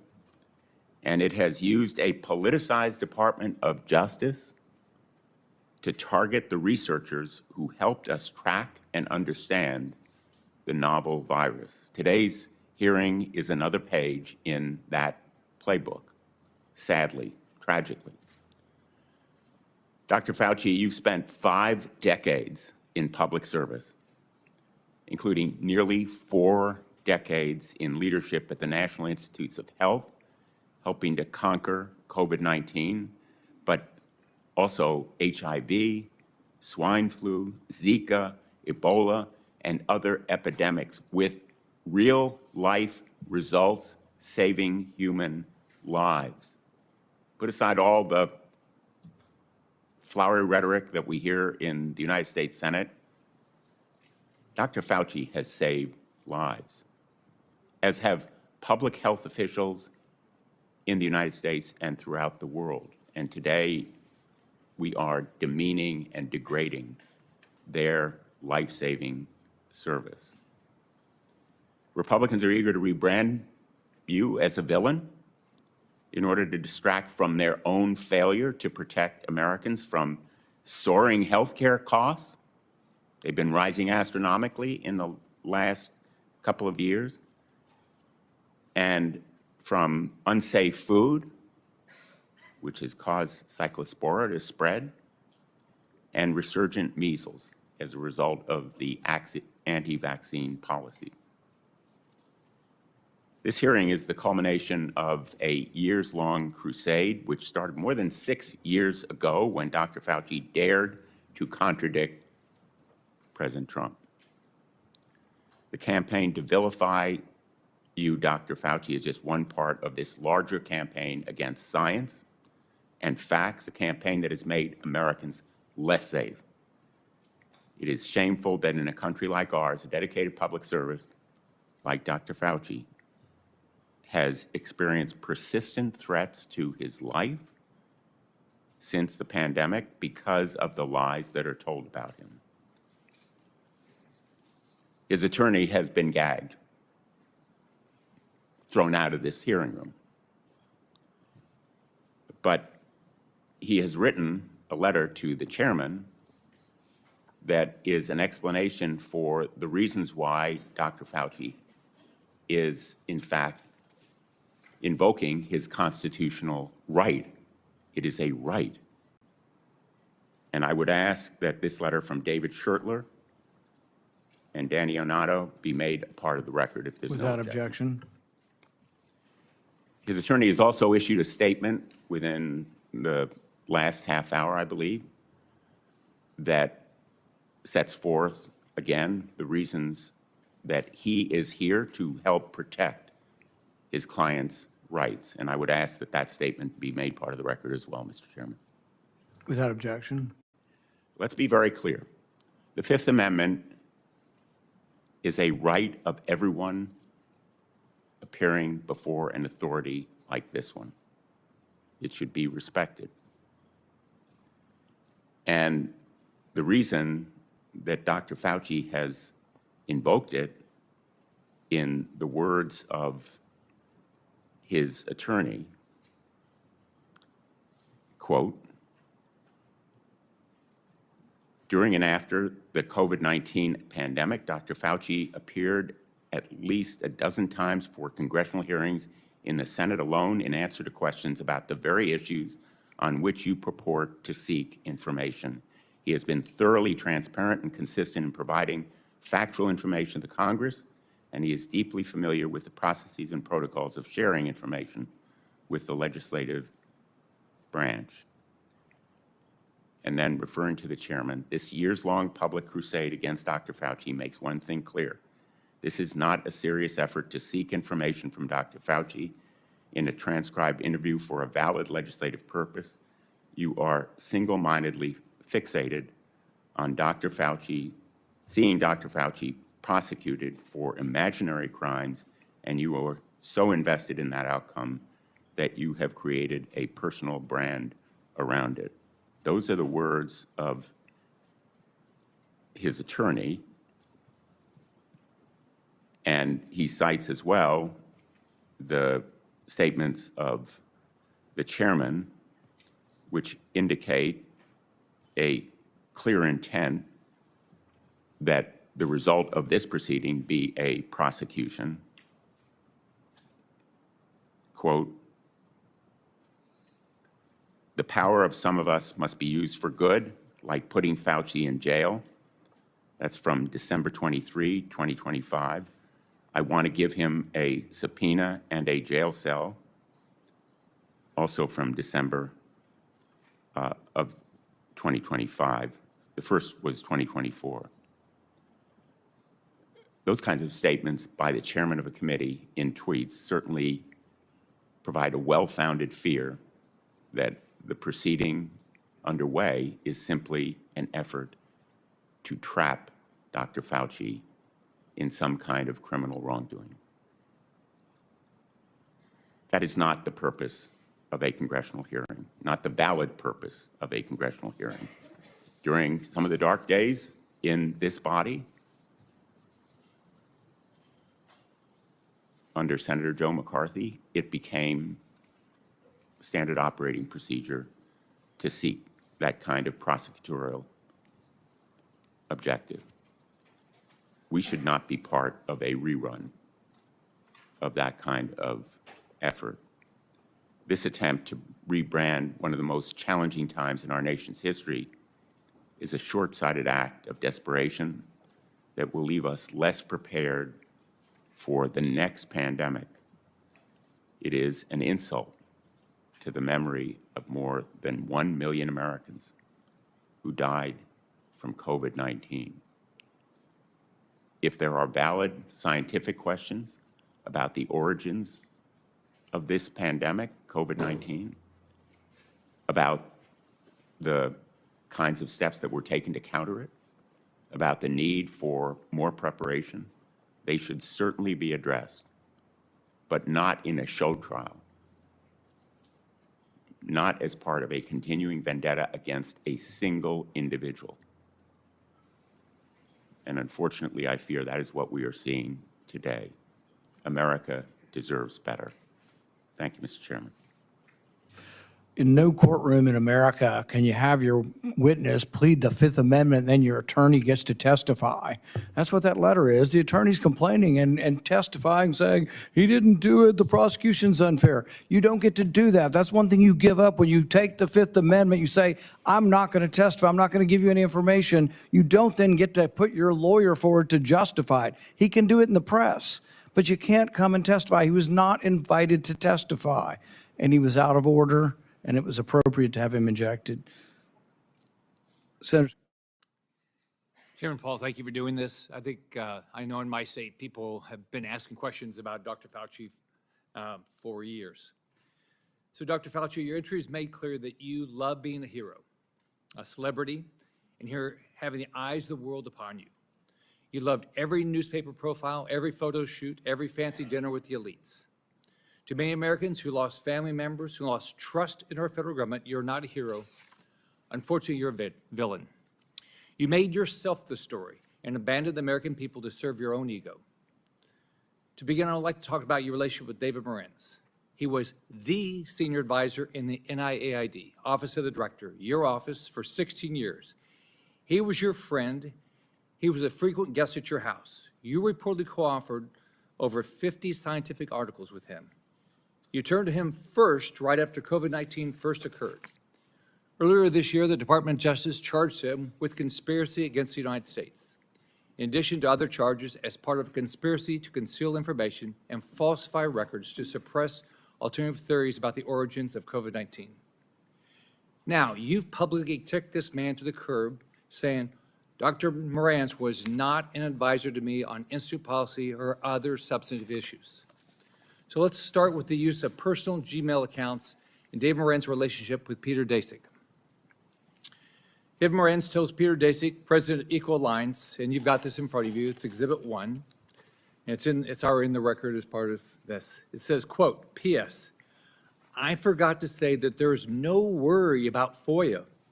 I can either send stuff to Tony on his private Gmail or hand it to him at work or as house. He is too smart to let colleagues send him stuff that could cause trouble. Dr. Fauci, did Dr. Morenz's relationship with Peter Daszak concern you? Yes or no? On the advice of counsel, I respectfully decline to answer based upon my rights under the Fifth Amendment to the Constitution. Did David Morenz ever bring documents to your house? On the advice of counsel, I respectfully decline to answer based upon my rights under the Fifth Amendment to the Constitution. Did you ever receive a text about your work at NIAID to your personal cell phone? On the advice of counsel, I respectfully decline to answer based upon my rights under the Fifth Amendment to the Constitution. Did any text about your work at NIAID that went to your personal cell phone ever become part of federal records?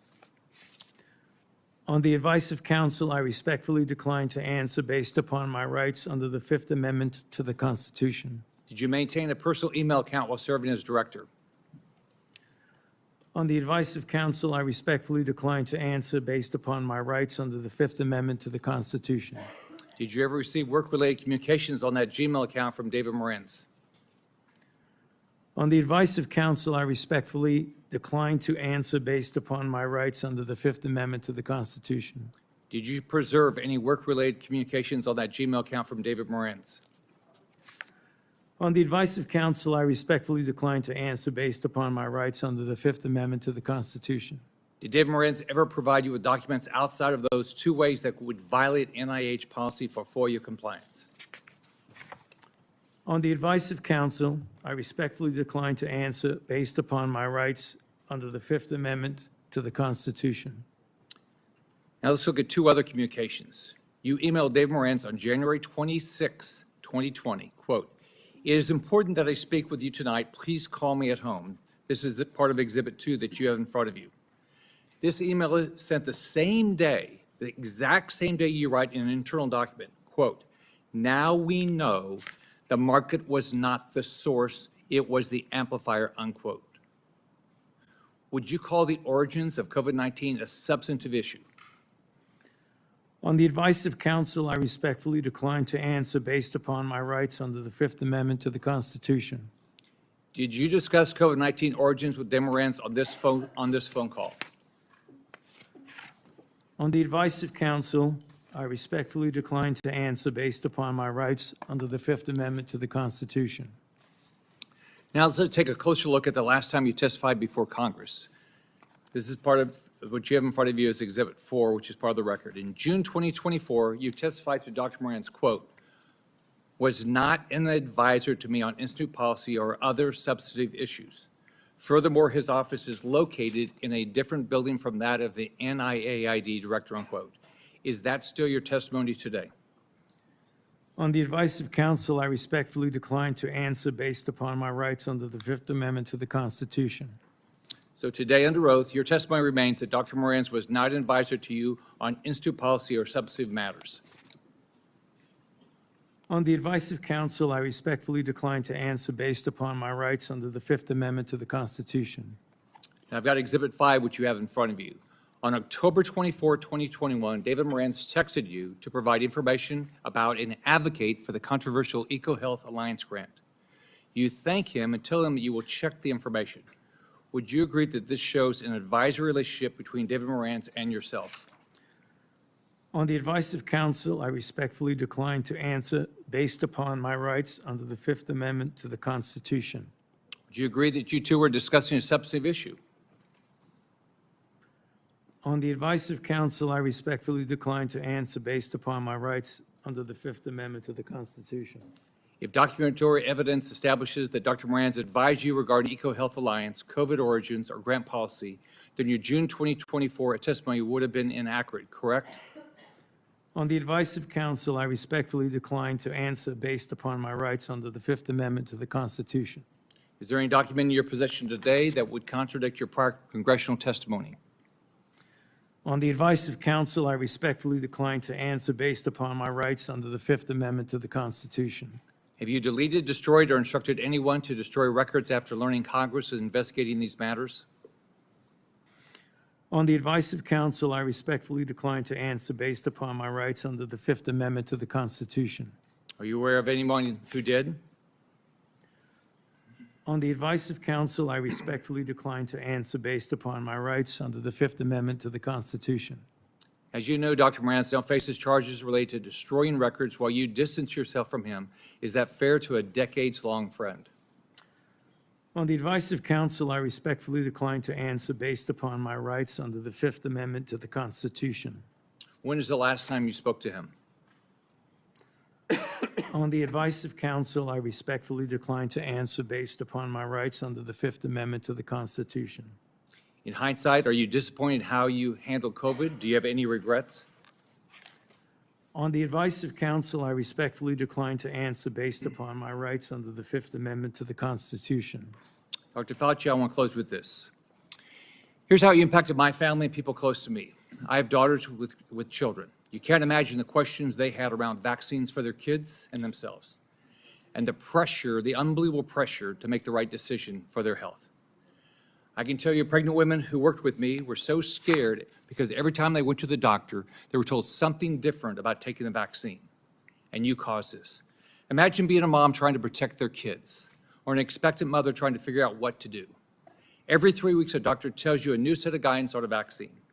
The haphazard information you released and pushed on the American people with little research is appalling, and why there's so much distrust in our institutions today. That trust is crucial to public health, and you, more than any person or event in my lifetime, have destroyed that trust for millions of Americans. You lied to hundreds of millions of people amid the worst public health crisis in a century. You failed to follow your own guidance. You forced people to watch their loved ones die alone over the phone. It's disgusting. You destroyed the federal government's credibility when it comes to public health. We have entire generations of Americans who, rightfully so, do not trust our institution to keep people safe because of you. This has destroyed decades of progress and lifetimes of work because you wanted to fuel your own ego and be the center of attention. What would you do differently knowing what you know today, Dr. Fauci? On the advice of counsel, I respectfully decline to answer based upon my rights under the Fifth Amendment to the Constitution. All the evidence is right here, and you still can't bring yourself to tell the truth or apologize because you received an auto-pin pardon from a staffer in the Biden White House. If we have another pandemic tomorrow, millions could die because of what you did to make Americans lose trust in their government when it comes to medicine and health care. How many families have you apologized to had to watch their loved ones die alone? You breached public trust, and now you're hiding behind a fraudulent pardon. Your legacy will not be as a man that saved America from COVID, but as a man who destroyed the public trust in America's public health institutions in exchange for 5 minutes of fame. This is how history will remember you. I yield back. Senator Kim.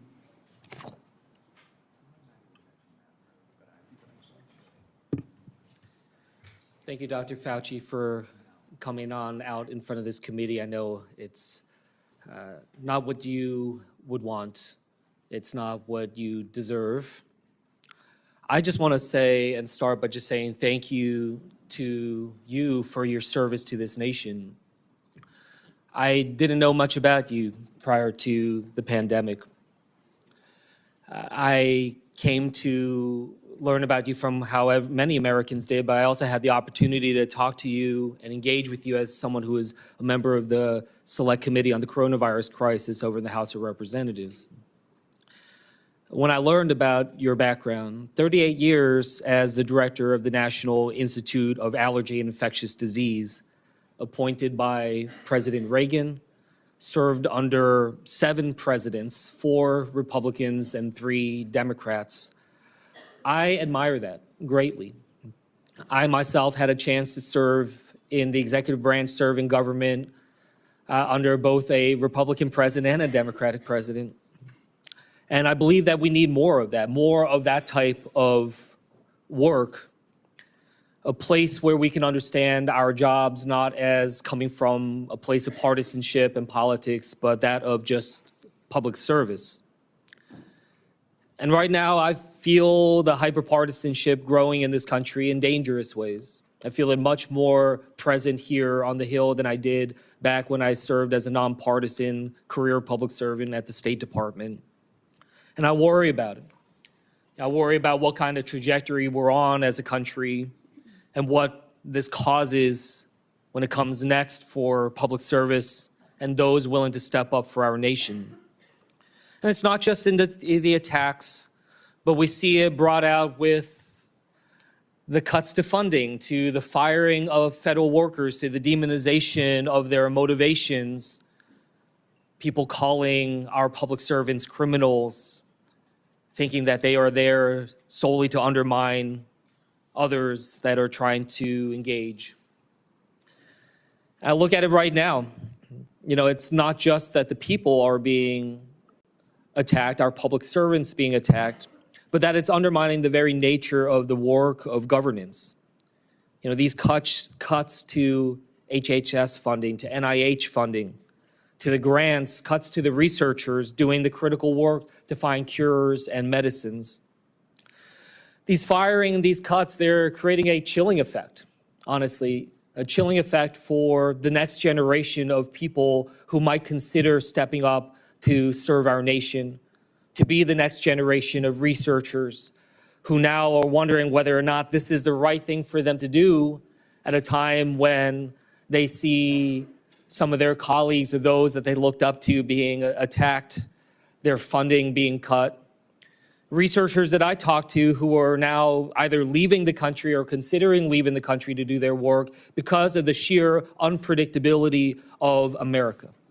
That this nation's so great, so powerful has now been crippled with this sense of unpredictability and unreliability. That is not the type of country that I hope we strive to be. I've raised this because these attacks upon Dr. Fauci, it's not just about him. It's sending signals to others who are thinking about serving our country, our scientists, our doctors, our healthcare professionals, our researchers, trying to show to them that if you don't get in line with the politics, that you will also potentially be subject to attacks. And from the work that he has done, from HIV/AIDS to Ebola to COVID, we've seen him try to engage in these crises. They're not easy, especially when it's a novel disease, when you don't know what comes next, a lot of unknowns, having to make decisions without the full breadth of knowledge we always wish we had in hindsight. But there is nothing perfect, no perfect clarity when it comes to pandemics, when it comes to crises. I worked in national security and wars and crises. I made judgment calls, gave my best advice to generals, to ambassadors, even to a president. Did I get it all right? No. Did I do my best? I did everything I thought I could with the information that I had.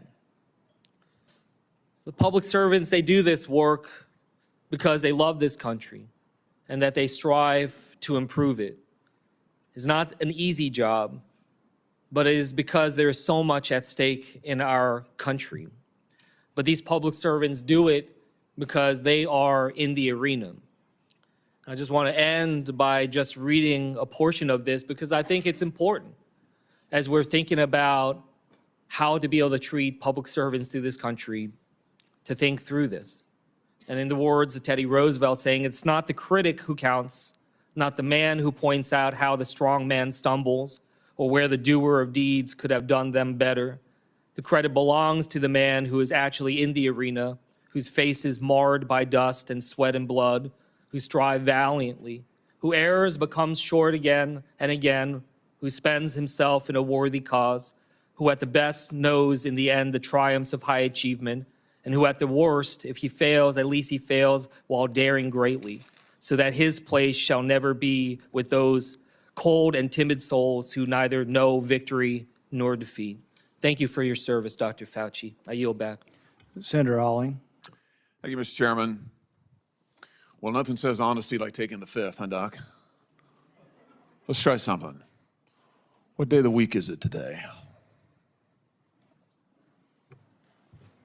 On the advice of counsel, I respectfully decline to answer based upon my rights under the Fifth Amendment to the Constitution. What color tie are you wearing? On the advice of counsel, I respectfully decline to answer based upon my rights under the Fifth Amendment to the Constitution. What color's the carpet in front of you? On the advice of counsel, I respectfully decline to answer based upon my rights under the Fifth Amendment to the Constitution. Let's just get one thing straight. You don't have any rights under the Fifth Amendment because you've been pardoned, as you very well know. As the Supreme Court has been clear for a century and more, Brown versus Walker, 1896, when he has been pardoned, he may not stand upon his privilege. You know that. Your lawyers sitting behind you now shifting nervously in their chairs, they know it. This isn't about the Constitution. This isn't about the law. This is about contempt. Contempt for this body and contempt for the American people. But I think I know why you're doing it. It's because you don't want to answer questions. It's because you did all kinds of terrible things. It's because during the pandemic you got rich, didn't you? You got rich while people were dying, hundreds of thousands of Americans, over 1 million in the end, and you were getting rich. And not only were you doing that, you were using federal employees with taxpayer money to apply for and solicit cash prizes for you personally, cash prizes totaling over $1 million. You did all of that during the pandemic, didn't you? That's a question. On the advice of counsel, I respectfully decline to answer based upon my rights under the Fifth Amendment to the Constitution. You remember Greg Folkers? Who was that? On the advice of counsel, I respectfully decline to answer based upon my rights under the Fifth Amendment to the Constitution. Your chief of staff is the answer. Do you remember Patricia Conrad? Who was that? On the advice of counsel, I respectfully decline to answer based upon my rights under the Fifth Amendment to the Constitution. She was your personal assistant. And what were these individuals doing in the depth of the pandemic in November of 2020 when millions of Americans were suffering from COVID? What were they doing? I tell you what they're doing. Folkers was on your behalf soliciting and gathering information for a cash award. Let's look at it. We've got his email right here, right over my shoulder. Volker says, I'm working on this nomination for the Dan David Award for Fauci. We need to beef up the COVID part. Do you have language in the can that you could share that delineates how we responded in new ways to COVID? He sends this to multiple federal employees. What was the Dan David Award? Do you remember, Doc? On the advice of counsel, I respectfully decline to answer based upon my rights under the Fifth Amendment to the Constitution. It was a $900,000 cash award. $900,000 cash award. And he got it because he used federal employees to get it. And this wasn't the only award, was it, Dr. Fauci? In fact, you applied for and received at least 8 other federal cash prizes on federal time using federal employees and federal resources. Here they are over my shoulder. Besides the Dan David Award, you've got the Partnership for Public Service, you've got the Adelson Prize, you've got the Smithsonian Award, you've got the National Academy of Medicine's Award, you've got the CDC Foundation. In fact, you turned your staff into a full-time application machine. You actually wrote to people and said, do you think maybe I'd qualify? And you got cash for all of this. And it wasn't just 1 or 2 employees, was it? In fact, you used 8 separate federal employees on federal time using federal resources to solicit cash awards. Isn't that true? On the advice of counsel, I respectfully decline to answer based upon my rights under the Fifth Amendment to the Constitution. Here they are right over my shoulder. Here's all of them. The people that you use, federal employees, so that you could go and get cash money. And the most hilarious part is that you weren't content to even dragoon them into applying for all of these cash awards. You then had them go out to the ethics agencies and ethics watchdogs and demand that you be able to get the money. That's right. We've got it in your emails. Your staff and employees on federal time, using federal resources, being paid with federal dollars, are soliciting cash for you, and then they're turning around and saying to the agency, we don't want just an answer, we want to get to yes, because Fauci wants the money. He wants it. We want to get to yes, and yes takes time. This is your chief of staff again, using federal email to pressure the agency's own ethics people so that you could get money, so that you could get rich. And it violated the law, didn't it, Dr. Fauci? Didn't it? It violated the law, didn't it? It is a question. You can answer. Go ahead. On the advice of counsel, I respectfully decline to answer based upon my rights under the Fifth Amendment to the Constitution. Federal law, as you very well know, prohibits the solicitation of cash awards or other personal benefits for federal employees. And it certainly prohibits using your own employees to do this. 5 CFR section 2635-205B, it says it right there in black and white. You cannot use federal resources, federal dollars, federal employees, federal offices, federal email, federal time to solicit cash awards, and you did all of it, and the worst part is thousands of people were dying while you were doing it. You were supposed to be the nation's doctor, and you were playing one on TV, but this is what you were doing with your time. Isn't that true? On the advice of counsel, I respectfully decline to answer based upon my rights under the Fifth Amendment to the Constitution. Yeah, I can see why. I can certainly see why. You know what I can't quite figure out is that why you were so obsessed with it, because you're already rich. I mean, and your scheme worked here. I mean, your net worth now is north of $12 million.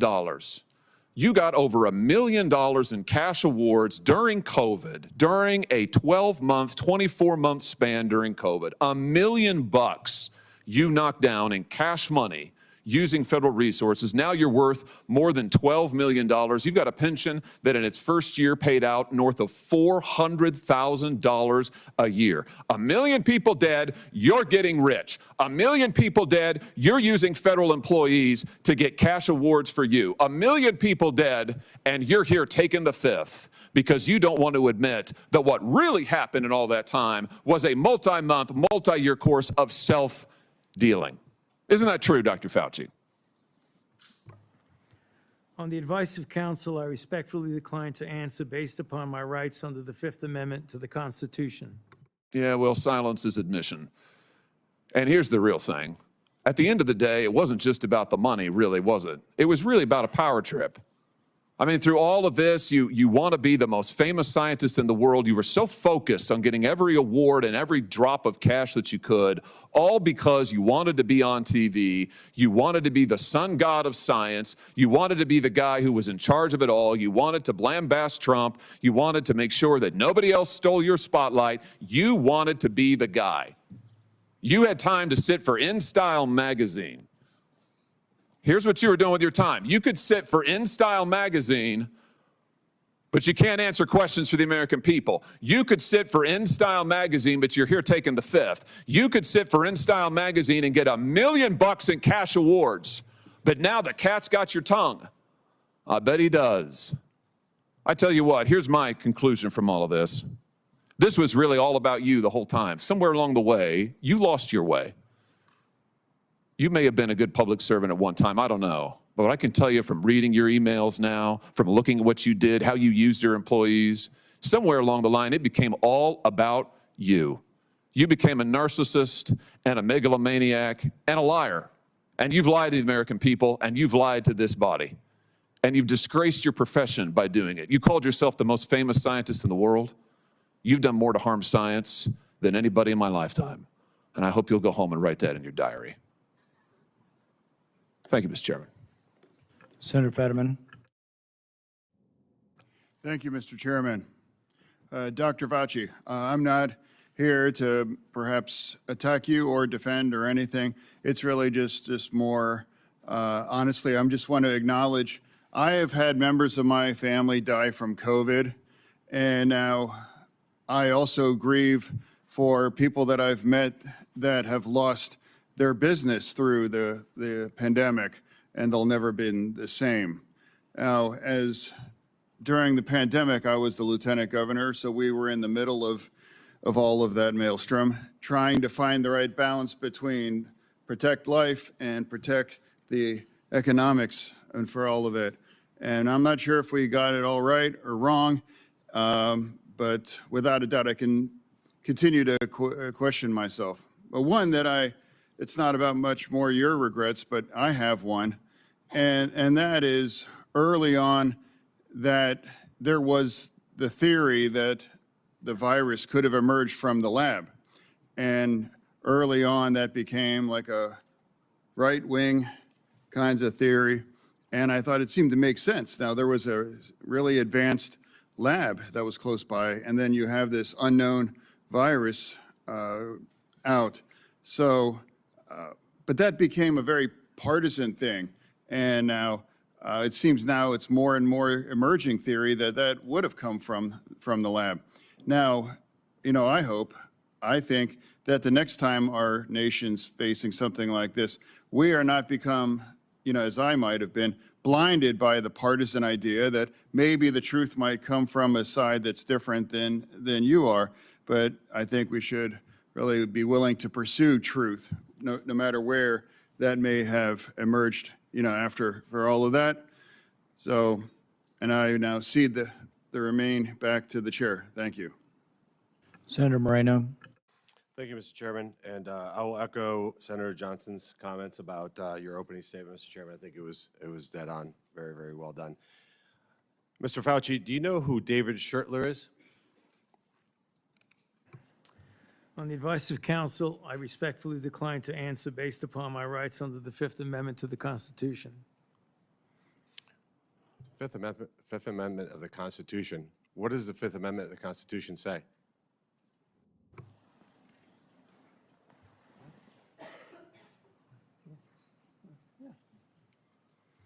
On the advice of counsel, I respectfully decline to answer based upon my rights under the Fifth Amendment of the Constitution. No, I'm just asking you what it says.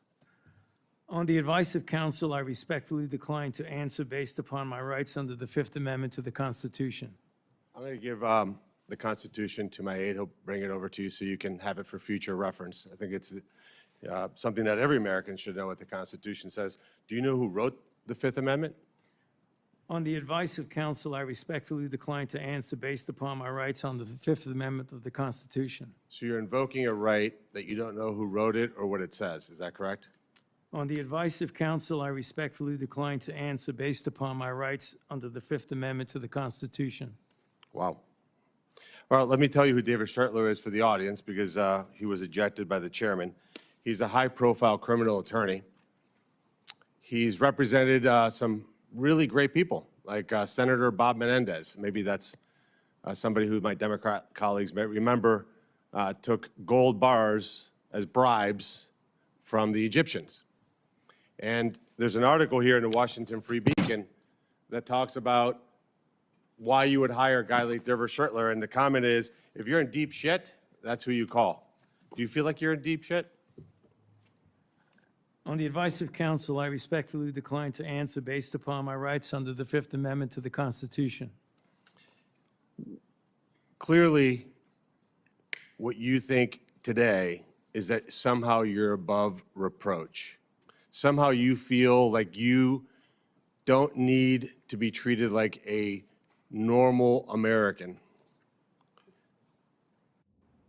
Can you do me a favor in the audience and stand up if during the time of the COVID pandemic, you were called a racist for calling the virus a Wuhan virus or the China virus?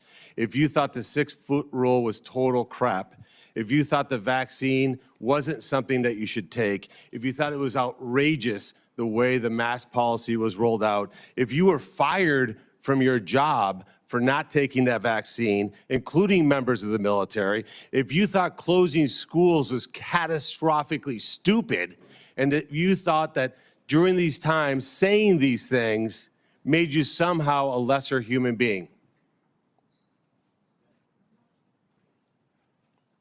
Dr. Fauci, can you just turn around and look at the people behind you? You're not willing to do that? That's not a question. It's not a question. To your lawyer, it's not a question. It's a request. All you have to do is look up from your lawyers and look at the people who were absolutely shamed for saying what we know now to be the truth. You can't even look at them? That's a question. Are you able to look at them? You can sit down in the audience.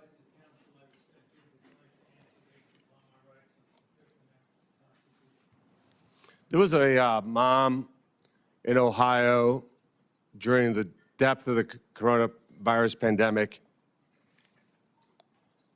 decided to go to her high school football game for her son. They hadn't been out much. The kids had been learning at school, and then the school got shut down. They hadn't really gotten much out of that education. As any parent knew, that remote learning was no learning at all. But it was a Friday night. Her son wanted to go watch a buddy go play football. So they went to the stadium. They sat alone, far from everybody else, just a mom, a dad, a few kids. They didn't feel they needed to wear masks because it was stupid, because they were outside. They all live together. They're not near anybody. Dr. Fauci, do you know what happened to that mom and that family? That's a question. On the advice of counsel, I respectfully decline to answer based upon my rights under the Fifth Amendment to the Constitution. They were dragged out of that stadium and arrested. Those policies were put in place because you had moronic politicians that listened to the words of a megalomaniac who was more interested in having met a Kardashian than the suffering of the American people, and that is you. your advice to communities like that, to idiotic politicians who enforce those rules, arrested that mom for watching a football game with her own family outside. When that story broke, I said to myself, I cannot stand idly on the side and watch this happen. It was about 6 years ago today that I decided I'm going to give up my businesses, sell them all, run for office, run for the United States Senate. Here I am sitting in front of you 6 years later saying, who the fuck do you think you were for doing that? It is a total disgrace what you did to this country. And if my Democrat colleagues are standing there defending you, I hope the voters of the United States of America watch the clips of every one of you doting on a guy who was more interested in being a celebrity than saving American people. I will make it my mission to make certain that every single one of those Democrats who did that will see that clip over and over and over again. Because there is no defense of what you did. You may have had a 50-plus year legacy of public service, but it ends in total and complete disgrace. So let me ask you an opportunity to answer one question. Will you apologize, just apologize, to the people who you harmed through your actions? Will you say, do you have the dignity to just say you're sorry? On the advice of counsel, I respectfully decline to answer based upon my rights under the Fifth Amendment to the Constitution. So you won't apologize to the military members who Joe Biden summarily dismissed from the military for not taking the vaccine? On the advice of counsel, I respectfully decline to answer based upon my rights under the Fifth Amendment to the Constitution. Will you apologize to the business owners that lost their business, shattered their lives, and they'll never recover? On the advice of counsel, I respectfully decline to answer based upon my rights under the Fifth Amendment to the Constitution. Will you apologize to the moms who had to force their infant children, 2, 3, 4-year-olds, to put masks on, and what that did and how that traumatized those kids?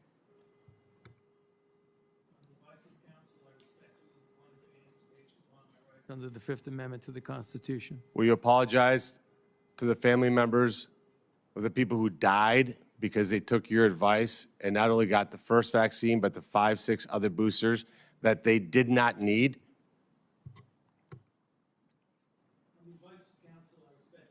To answer based upon my rights under the Fifth Amendment to the Constitution. Will you apologize to that mom from Ohio for being arrested for watching a football game with her family?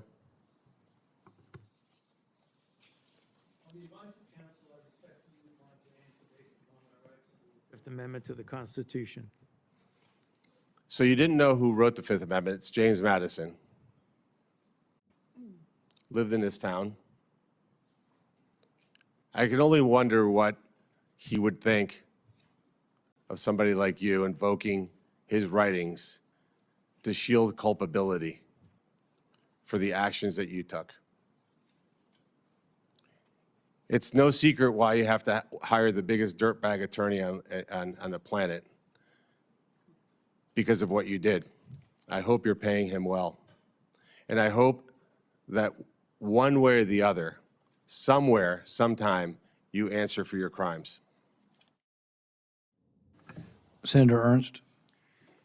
Thank you, Mr. Chairman, for holding this important hearing today. Dr. Fauci, Americans haven't forgotten the tragic stories of people who lost loved ones during COVID and those that were denied a chance to say goodbye to their family members that were in hospitals or residing in nursing homes because of the COVID-19 protocols. Americans haven't forgotten the mandates, the adverse reactions to vaccines, the government misinformation, social media censorship, hotlines to tattle on their neighbors, the forced school closures, the tragic rise in suicides, or those businesses that were forced to close during lockdowns. Americans haven't forgotten the hundreds of billions of dollars spent by taxpayers for COVID relief, stolen by fraudsters who bought Rolls Royces and yachts. These were taxpayer dollars. Americans have lost trust in science and government after the COVID response. Trust which will be incredibly difficult for us to gain back. Dr. Fauci, you said that the science was evolving and that your recommendations evolved with it. But Americans remember you as the public face of the coronavirus response.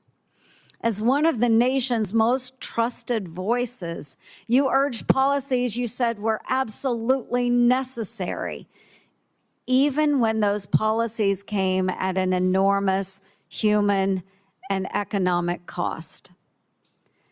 And Americans deserve answers about reports that you may have worked with others to pressure the president into adopting the slow the spread strategy, and why you later sought an unconditional pardon for crimes you may have committed dating back to 2014.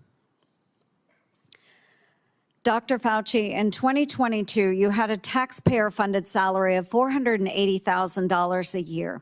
You were, in fact, the highest paid federal employee in the entire federal government, even making more than the NIH director and the President of the United States. According to now public documents, that was due in large part to your work on biodefense. Unreported is how NIAID spent over $1 billion from 2009 to 2026 in biodefense and influenza federal contracts and subcontracts. My office uncovered records on usaspending.gov that show from 2015 to 2020, NIAID paid out $515,418 in subcontracts to Harbin Veterinary Institute in Harbin, China, including $100,000 a few days after it opened a BSL-4 biolab in 2018. That very same institute was criticized for doing gain-of-function bird flu research in 2013. And yet you were funding them for years after that, sending U.S. taxpayer dollars to China.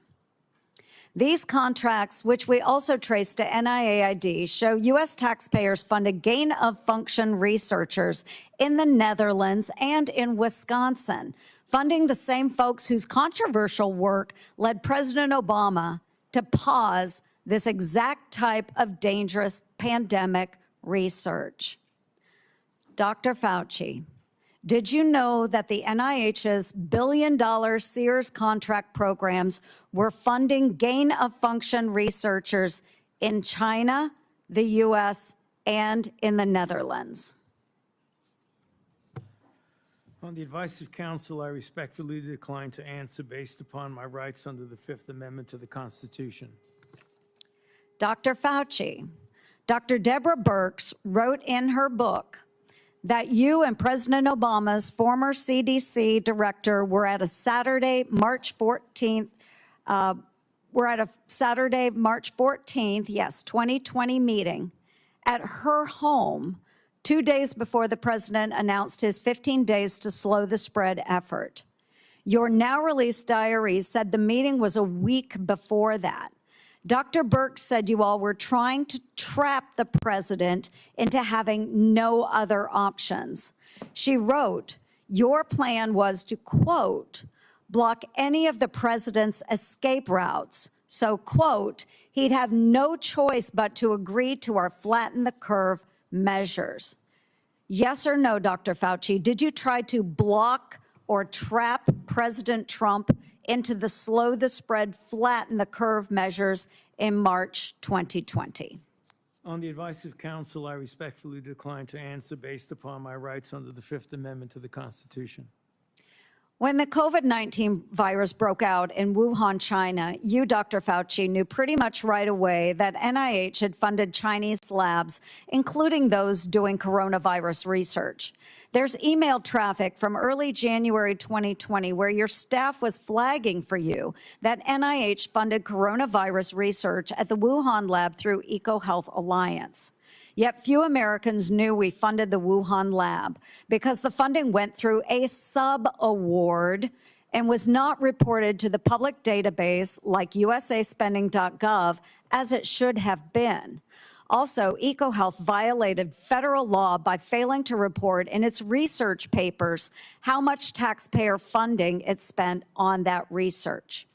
At my request, the Government Accountability Office helped track down that $1.4 million of U.S. taxpayer money that was sent to the Wuhan Institute of Virology, both by you, Dr. Fauci, and through USAID. But first, it passed through EcoHealth Alliance, which I helped to get defunded through the NDAA. Dr. Fauci, did you intentionally use subaward funding to obscure NIH funding of Chinese biolabs and coronavirus research? On the advice of counsel, I respectfully decline to answer based upon my rights under the Fifth Amendment to the Constitution. NIAID awarded multi-million-dollar grants to a number of scientists shortly after they wrote publicly in the Proximal Origins paper that the COVID virus likely came from nature. Though documents Chairman Paul released last week show in private, those same scientists were much more open to the virus being from a lab.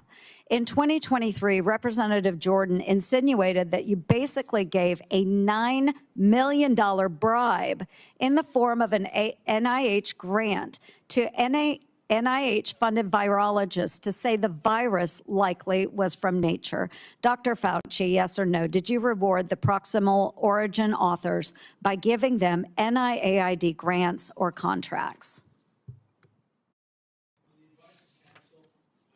I respectfully decline to answer based upon my rights under the Fifth Amendment to the Constitution. Dr. Fauci, we have learned that U.S. coronavirus researchers at UNC shipped, quote, humanized or transgenic mice to China by around 2017 for use in their dangerous coronavirus work. Under your NIAID coronavirus, researchers also used aborted baby body parts in mice research, and taxpayers paid for them to do that. NIH-funded coronavirus researcher Dr. Ralph Barrick and his colleagues at UNC put parts of livers, thymuses, and chunks of human fetal lung that they got from aborted, almost 5-month-old human babies. They put those parts in their research mice. They disgustingly named them BLTL mice and wrote they had created a, quote, sandwich of aborted body parts in the mice. Get it, folks? BLT. A BLT sandwich. Your RML lab employees in Montana also ordered and used aborted baby body parts in their taxpayer-funded research. And emails show how they plan to use those mice for post-COVID work. NIH funded putting aborted babies' fingers and scalps off the heads of aborted babies and putting them into the backs of research mice. The scalps later grew fine baby hair in the mice. They even included those disgusting photos in their research paper that you funded.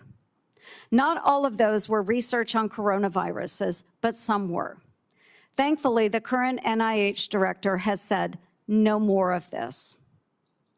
Dr. Fauci, yes or no, do you think that human aborted parts should be put into mice for coronavirus research.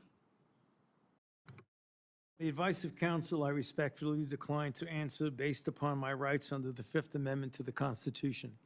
Mr. Chairman, would you direct the witness to answer the questions that we have been asking? He probably would if he was here, but I can direct it. But no, I think we understand his answer. We do understand that. Americans are asking for accountability, Dr. Fauci, and your silence is very telling. Thank you, Mr. Chair. Senator Moody. Thank you, Mr. Chairman. You know, I'm the most junior member of the Senate here, showing from where I sit. I just got here last year. Many of you may remember I was the Attorney General in Florida who fought back against the lockdowns, the school closures, the church closures, everything to embrace sanity and science. We fought back. We got ridiculed for it. And we didn't just call people names. We actually impaneled a grand jury of people of all walks of life, all political persuasions. So that's how I came here, fighting for a free state amongst states that had locked their own people down. We are now called the Free State of Florida. And I believe our responsibility here is to make sure that government remembers the people are our bosses, that we report to them, that we're accountable to them. Government shouldn't operate for itself. Government operates on behalf of and for the American people. And anytime we get close to reporting back to our bosses about what government has done or how it's been abused, or how individuals that are employed by the government had acted in their own self-interest or against the interests of the American people, every time we get close, if we start uncovering outrageous fraud, we'll have a hearing, and the tactics have been to not show up.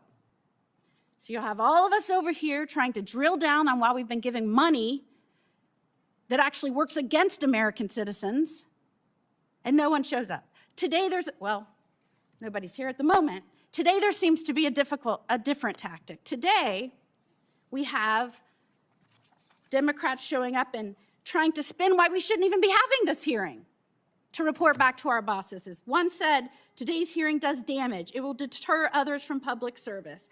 Another said, this hearing is designed to entrap you. Another said, one fell all over himself flattering you, thanking you for your service multiple times, quoting man in the arena. Another said that we are demeaning first responders, and today is a sad play in a repeated playbook, or we're going after one man. I mean, all of their time was used on why we should not be having the hearing to report back to our bosses and give the people accountability. So I would like to talk about that because I believe that the trust the American people place in our public health institutions and what happened to that trust during COVID is important. Because in a public health emergency, they are asked to make extraordinary sacrifices based on advice given to them by the government that is supposed to be working for them. And for that system to work, the public has to be able to trust the people giving them instructions. That trust depends on candor. Would you agree with that, Dr. Fauci? On the advice of counsel, I respectfully decline to answer based upon my rights under the Fifth Amendment to the Constitution. And when the evidence is uncertain, officials need to say so. When recommendations are based on assumptions rather than hard data, they need to say so. And when they get something wrong, they need to own it. And when the trust is lost and the consequences extend far beyond any single pandemic, the next time public health officials genuinely need Americans to listen, millions of people may simply ignore them or not believe them. And Dr. Fauci, you were undeniably the face of the federal government's COVID response. You said so yourself in your diary. You said it's not hyperbole to say, I've become the most famous and talked about person in the country. So I want to understand how we got here. Let's start at the beginning. On March 8th, 2020, you appeared on 60 Minutes to discuss the spread of COVID-19. You were specifically asked to clear up the confusion and misinformation surrounding masks. You told the American people, right now in the United States, people should not be walking around with a mask.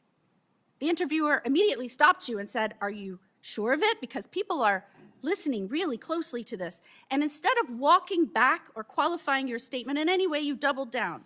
There's no reason to be walking around with a mask. When you're in the middle of an outbreak, wearing a mask might make people feel a little better. It might even block a droplet, but it's not providing the perfect protection that people think it is. And often there are unintended consequences. People keep fiddling with their masks. They keep touching their face. Just a few weeks later, the CDC released its guidance recommending that Americans wear masks in public.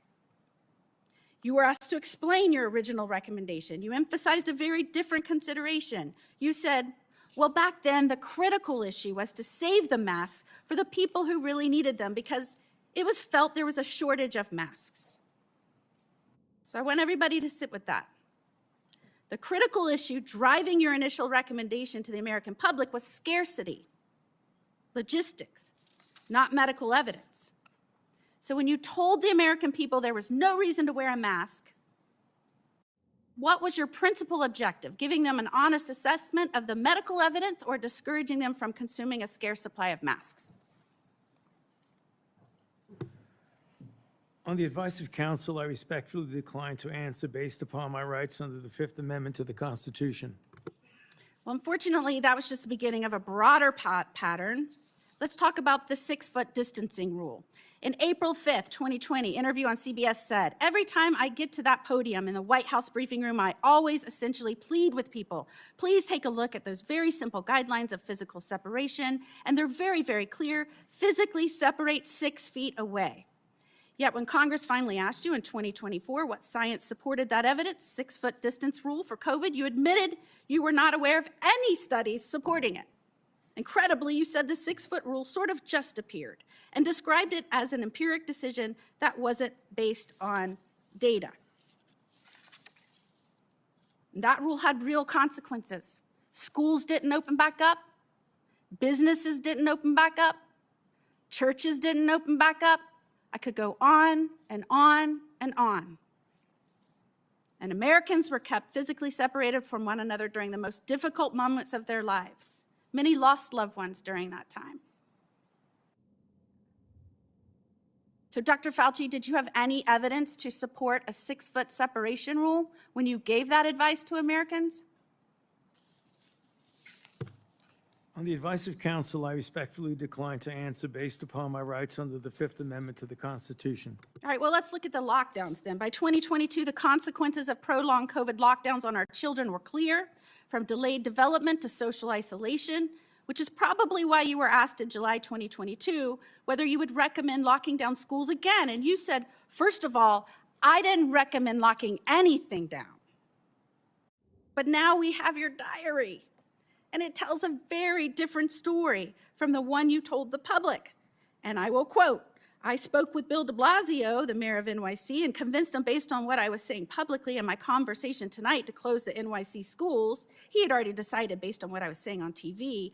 I went on to tell him he should close the bars and restaurants in NYC, and he said he would do this based on my recommendation.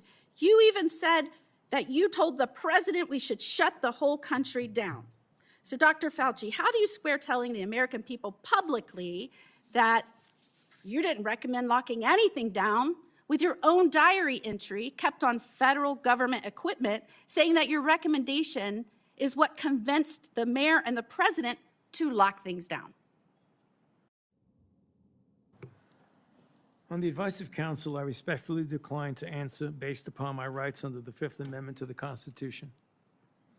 Now, I just want to make clear that when in Florida, we were pleading with people to give us advice based on scientific evidence,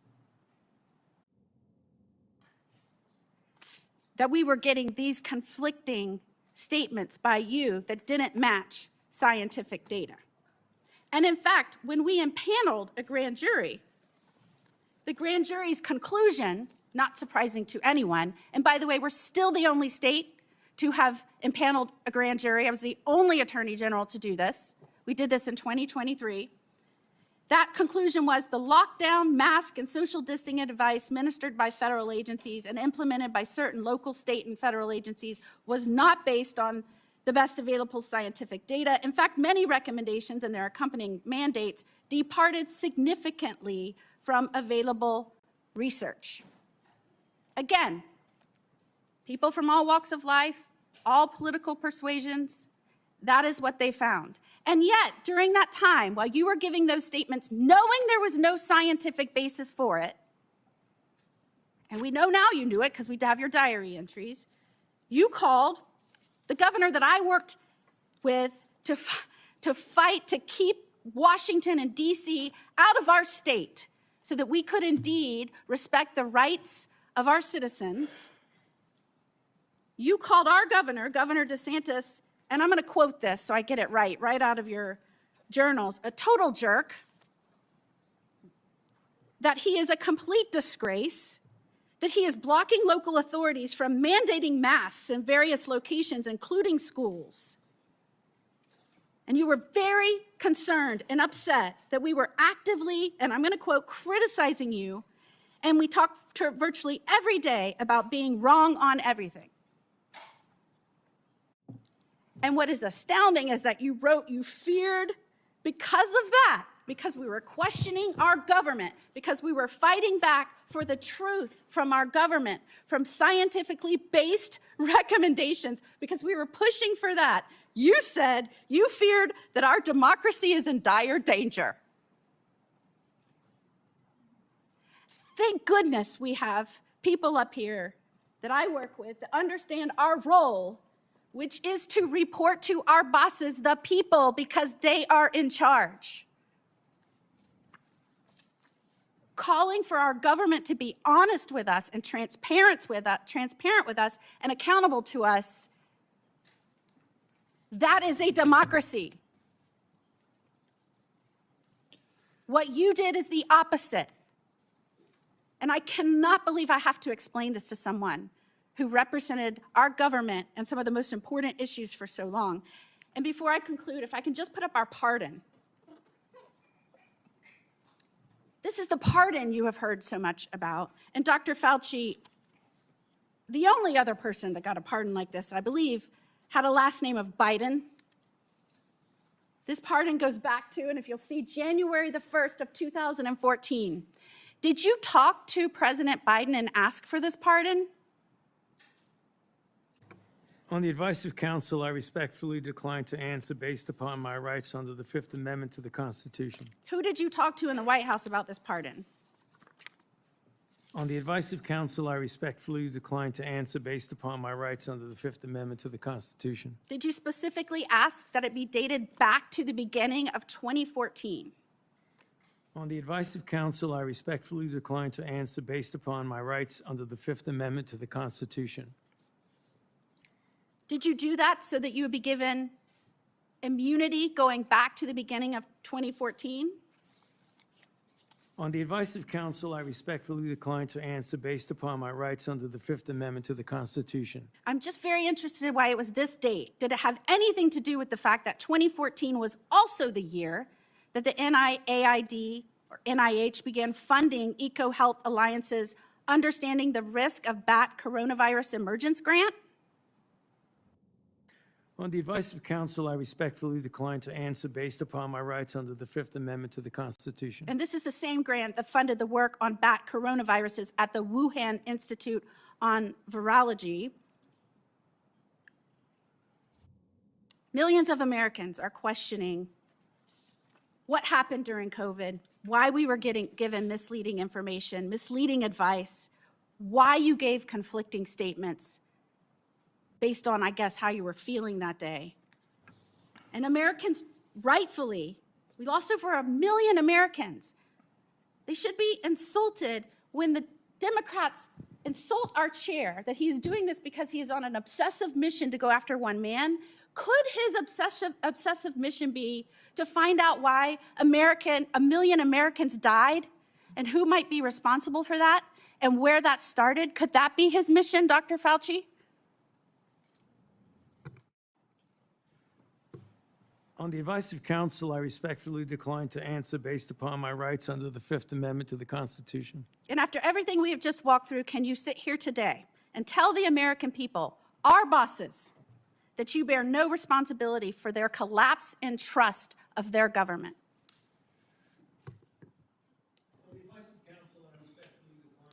Based upon my rights under the Fifth Amendment to the Constitution. Time has expired. We're going to do another quick round for those who remain, about 5 minutes. Any questions that haven't come up that are pressing? Let's try not to go over territory that's already been done. I'll begin by asking unanimous consent to insert into the record documents show that the CIA transferred funds to NIAID through interagency agreement. Hearing no objection, so ordered. We had hoped to hear testimony from Anthony Fauci today. We haven't, but I think it's important that we do hear from him. So we will have a video we'll play in a moment. For years, Anthony Fauci has been the public face of saying this in all likelihood came from nature. He kept saying, it's the marketplace, it's the marketplace, it's the marketplace. He's been saying that on television up until recently. But what we find is that what he was saying in public is different than what he was saying in private. In January, in private, he wrote that looks like the wet market was a super spreader event. It didn't originate there. We know that some of the earliest deaths and sickness came from somewhere else. But then for years and years, we got dishonesty. So let's play the video so we can see a little juxtaposition of the problem we're dealing with. Fauci's journal entries contradict what he said publicly about the origins of COVID-19. Fauci admitted in January 2020 that the initial outbreak of COVID did not occur at a wet market.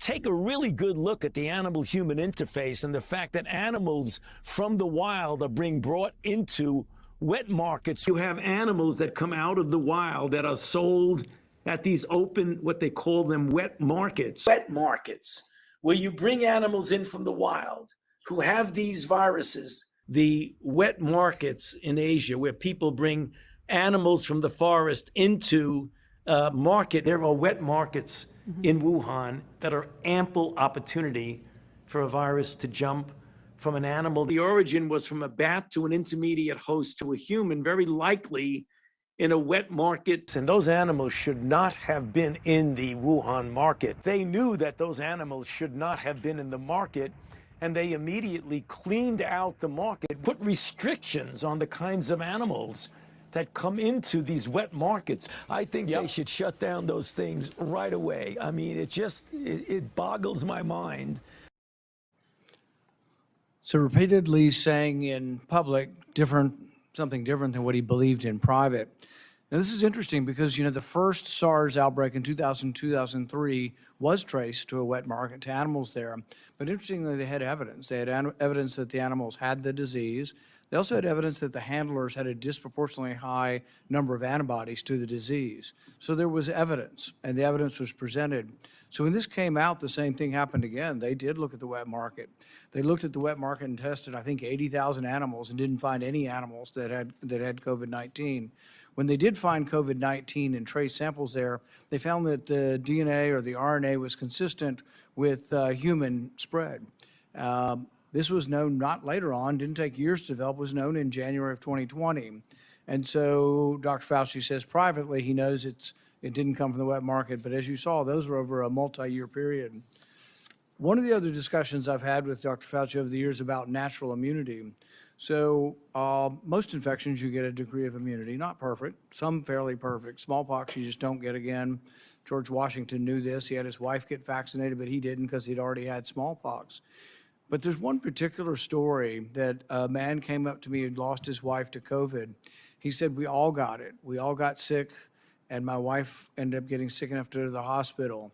But we'd recovered 2 weeks. She was still alive. 2 to 3 weeks later, we'd all recovered, and they wouldn't let us be with her. And to this day, it's one of the saddest things. And it just, you know, I think all of us should think about this. They were not allowed to visit their mom. He wasn't allowed to visit his wife in the hospital. But based on this misunderstanding of natural immunity, that for some reason 2 weeks later they were a problem. But this was all promulgated by you. We had the workers in the, the meat factories. They were essential. They had to keep working. Most of them got COVID. They got it in the first couple of weeks. Most of them were younger. The reassurance should have come from public health. The reassurance should have said, congratulations, you've recovered.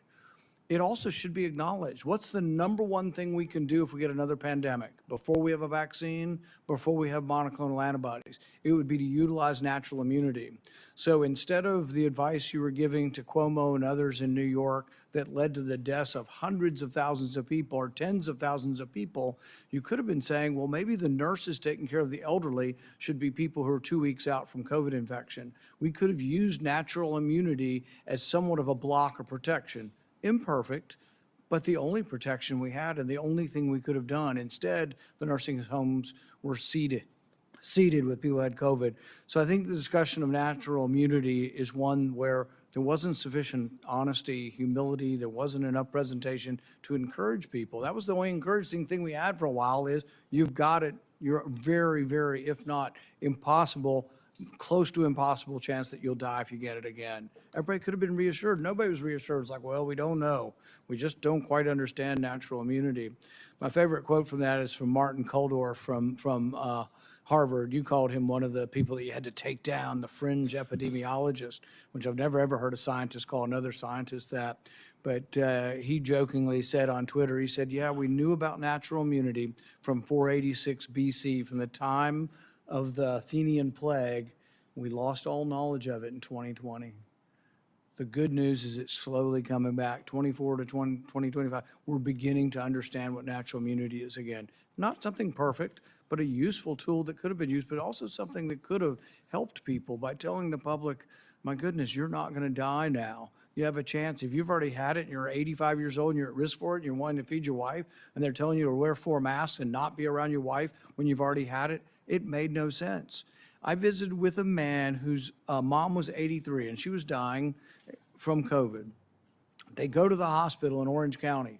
They won't admit her to the hospital till she's vaccinated because we have a policy that everybody in the hospital must be vaccinated. She's got COVID and they wanted to vaccinate her again. At one point in time, the CDC understood this. They told people, don't get vaccinated if you've had COVID within 3 months. Why? Because it may give you a heightened immune response when you've already got a heightened immune response. But giving a person very sick, and many of the people who died from COVID died from sort of this storm of response, this immune storm. The answer wouldn't be try to stir up their immune response more by giving them a vaccine. The answer was actually steroids. And good old-fashioned steroids, 37% reduction in death. It turned out to be way more valuable than remdesivir, way more valuable than any of the other treatments. But I don't remember ever hearing a complimentary word on natural immunity or steroids or anything else. And you know, I wish we could have done more today. I would have been willing to accept an apology today. I'm sorry I made mistakes. We all made mistakes. And, you know, at the time, I thought the gain of function research was, you know, the risks of it were worth the benefits. But I've reassessed since 15 million people died. People say, well, gosh, these things never happen. We know it happened in 1977. We know with 100% certainty a virus escaped. In 1977, there's something called the Russian flu. Nobody's exactly positive how it got out. But when they sequenced it, they found out that a flu in 1977 had exactly the same RNA as a 1954 one that they had in the lab and they had created a vaccine for. In fact, turns out anybody born before 1954 was immune, and the only people who got it were people who were born between 1954 and 1977. But it was identical. The genetic sequence was identical to this vaccine or the virus from 1954, and that doesn't happen because these respiratory viruses are always mutating. To be identical means it had to have leaked from the lab, proof positive that it had. So we know this happens. An author by the name of Young wrote a book and said there was 1,200 cases of significant accidents that have occurred. We knew all of this, and yet it was completely discounted because I think you were worried that if it was seen that you funded dangerous research that started the pandemic, you'd get blamed. And it was a concerted effort. It wasn't just you.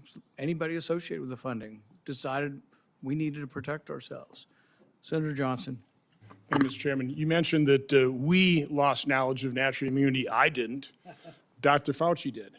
I suppose I had an asymptomatic case of COVID because of the very faulty PCR tests. I never got vaccinated or injected. There's no way I would have done that because I found out enough about the mRNA gene therapy. But you also brought up the issue of hospital protocols. I'm going to be holding a public event on hospital protocols. We've already received a couple hundred testimonies. They are heart-wrenching. They are heart-wrenching. Here's an excerpt from the testimony of a staff surgeon, very experienced, doctor for decades, at Providence Regional Medical Center, Everett, Washington. Quote, "After our hospital was given remdesivir by the CDC, we were provided misleading/inaccurate information about the drug by our medical leadership. When I had a young trauma patient who was a perfect candidate for remdesivir, the infectious disease doctor on call told me to not give it to her because, quote, she seemed like a nice girl." He concludes, it was known early the remdesivir kills. As I said, nurses referred to it as run, death is near. So again, I've always been, it never made sense to me that we put all of our eggs in the experimental gene therapy. If you knew anything about it, you would have avoided it like a plague. And we sabotaged early treatment. But the only treatment we really approved, monoclonal antibodies, which I think basically worked pretty well, but those weren't particularly available. They were denied an awful lot of patients. It was all remdesivir.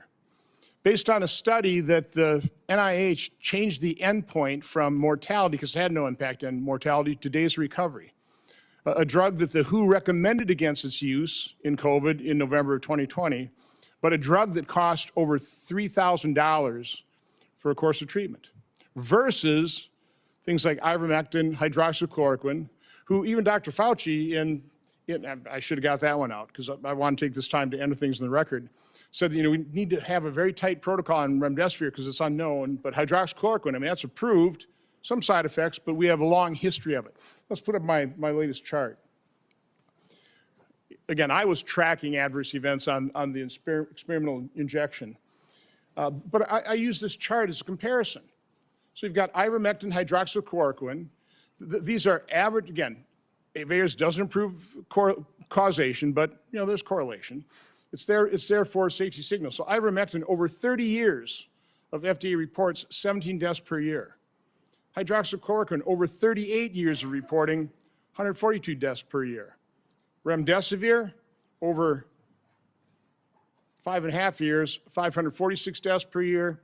The COVID injection, almost 7,000 deaths per year. Which is safest? What did the FDA freak us out about ivermectin, hydroxychloroquine, when they turned a complete blind's eye toward the injection's injury? So I want to enter the quote from the surgeon.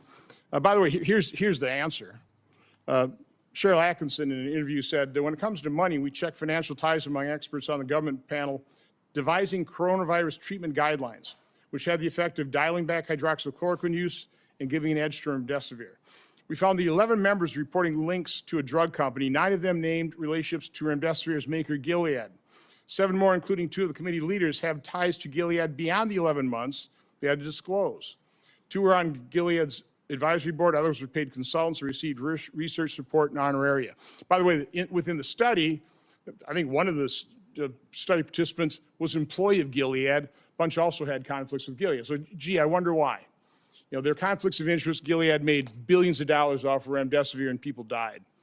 In terms of ignoring safety signals, you can probably put that down now. This has come to light. This is Dr. Drew Weissman, who got the Nobel Prize for the mRNA platform. He wrote to Dr. Fauci on February 8th of 2020. Tony, I wanted to alert you to some new data we generated with our mRNA LNP vaccine.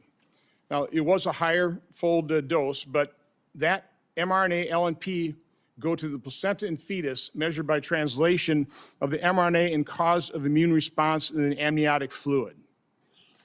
So that same day, Dr. Fauci responds, it'd be interesting to see what human dose levels given intramuscular do. So about a month later, Dr. Weissman replies, he said, we still have some concerns over the data after they tested at IM. Now, again, there's more documentation in terms of the FDA blew it off. It's like, don't worry about that. That was the whole thing. That's what Peter Marks did when he was shown that his algorithm was going to mask safety signals.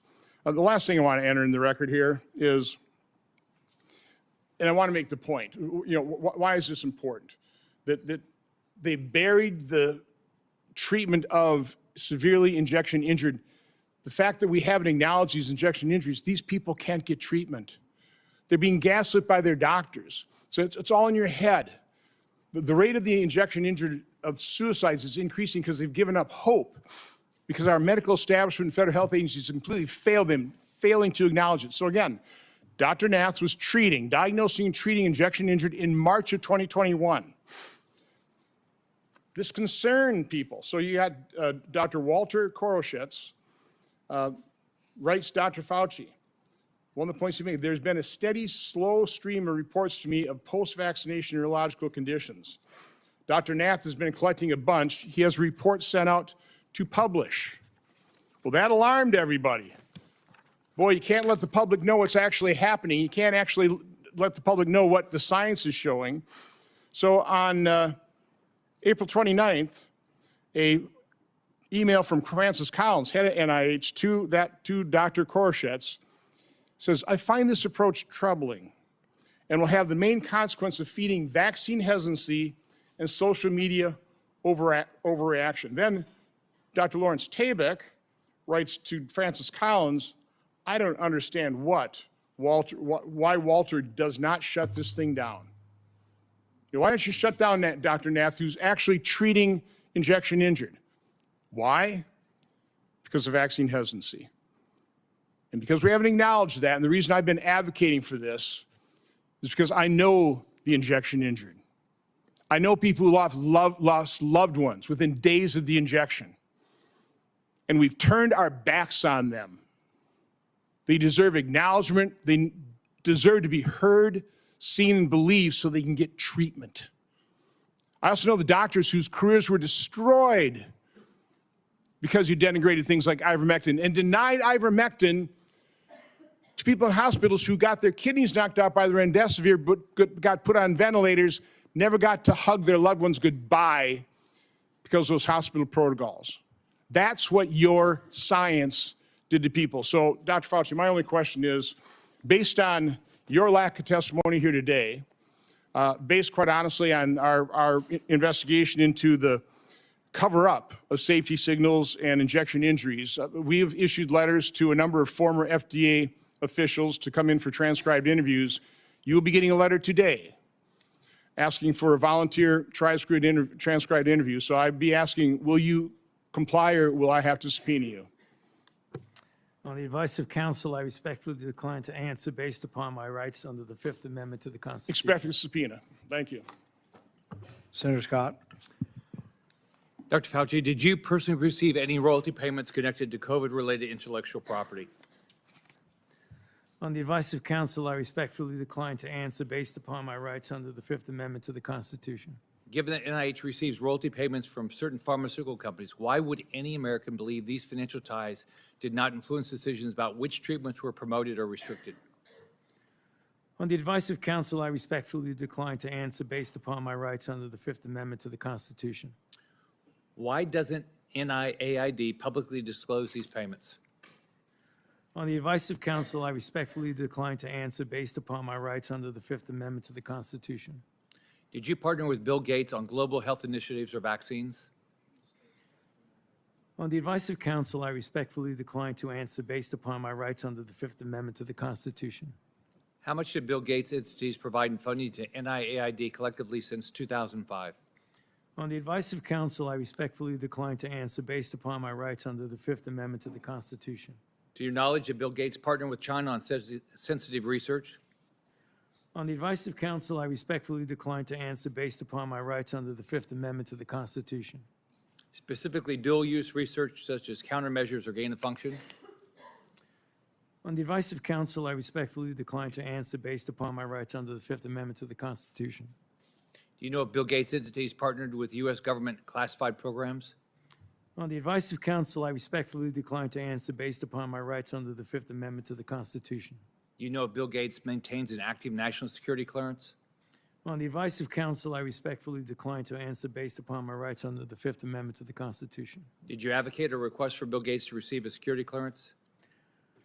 On the advice of counsel, I respectfully decline to answer based upon my rights under the Fifth Amendment to the Constitution. Do you have any knowledge that NIAID or NIH through HHS sponsored or requested a security clearance for Bill Gates? On the advice of counsel, I respectfully decline to answer based upon my rights under the Fifth Amendment to the Constitution. Around 2010, my understanding is that the government shifted its approach to biodefense countermeasure research.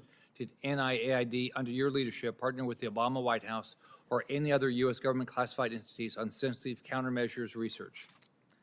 On the advice of counsel, I respectfully decline to answer based upon my rights under the Fifth Amendment to the Constitution. Did your office take steps to drive biological research investments? On the advice of counsel, I respectfully decline to answer based upon my rights under the Fifth Amendment to the Constitution. What was private industry's take on the type of research in the 2010 timeframe and before? On the advice of counsel, I respectfully decline to answer based upon my rights under the Fifth Amendment to the Constitution. Was it considered too dangerous to conduct and industry was hesitant to take this on and invest in? On the advice of counsel, I respectfully decline to answer based upon my rights under the Fifth Amendment to the Constitution. Why did you take steps to mature the government's approach to biodefense? On the advice of counsel, I respectfully decline to answer based upon my rights under the Fifth Amendment to the Constitution.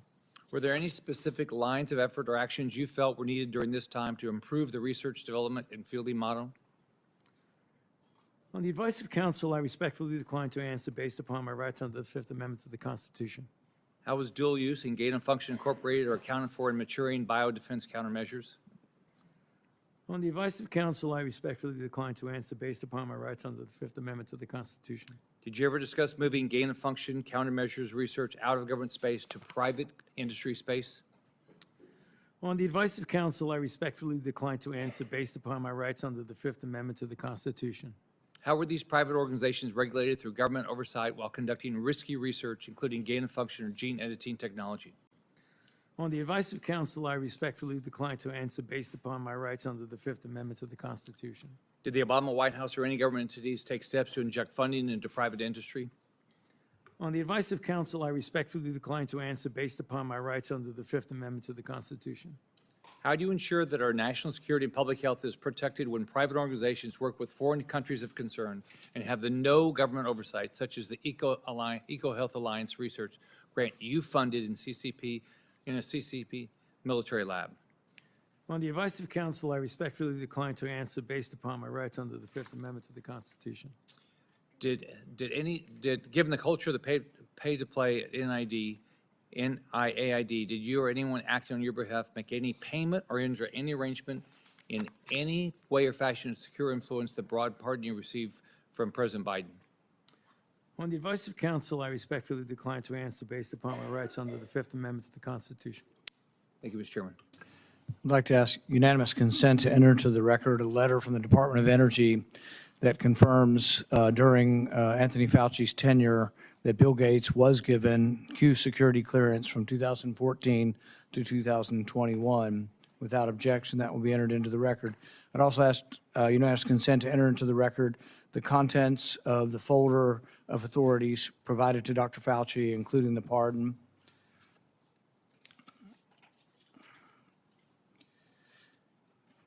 Let's be clear today, what we've seen.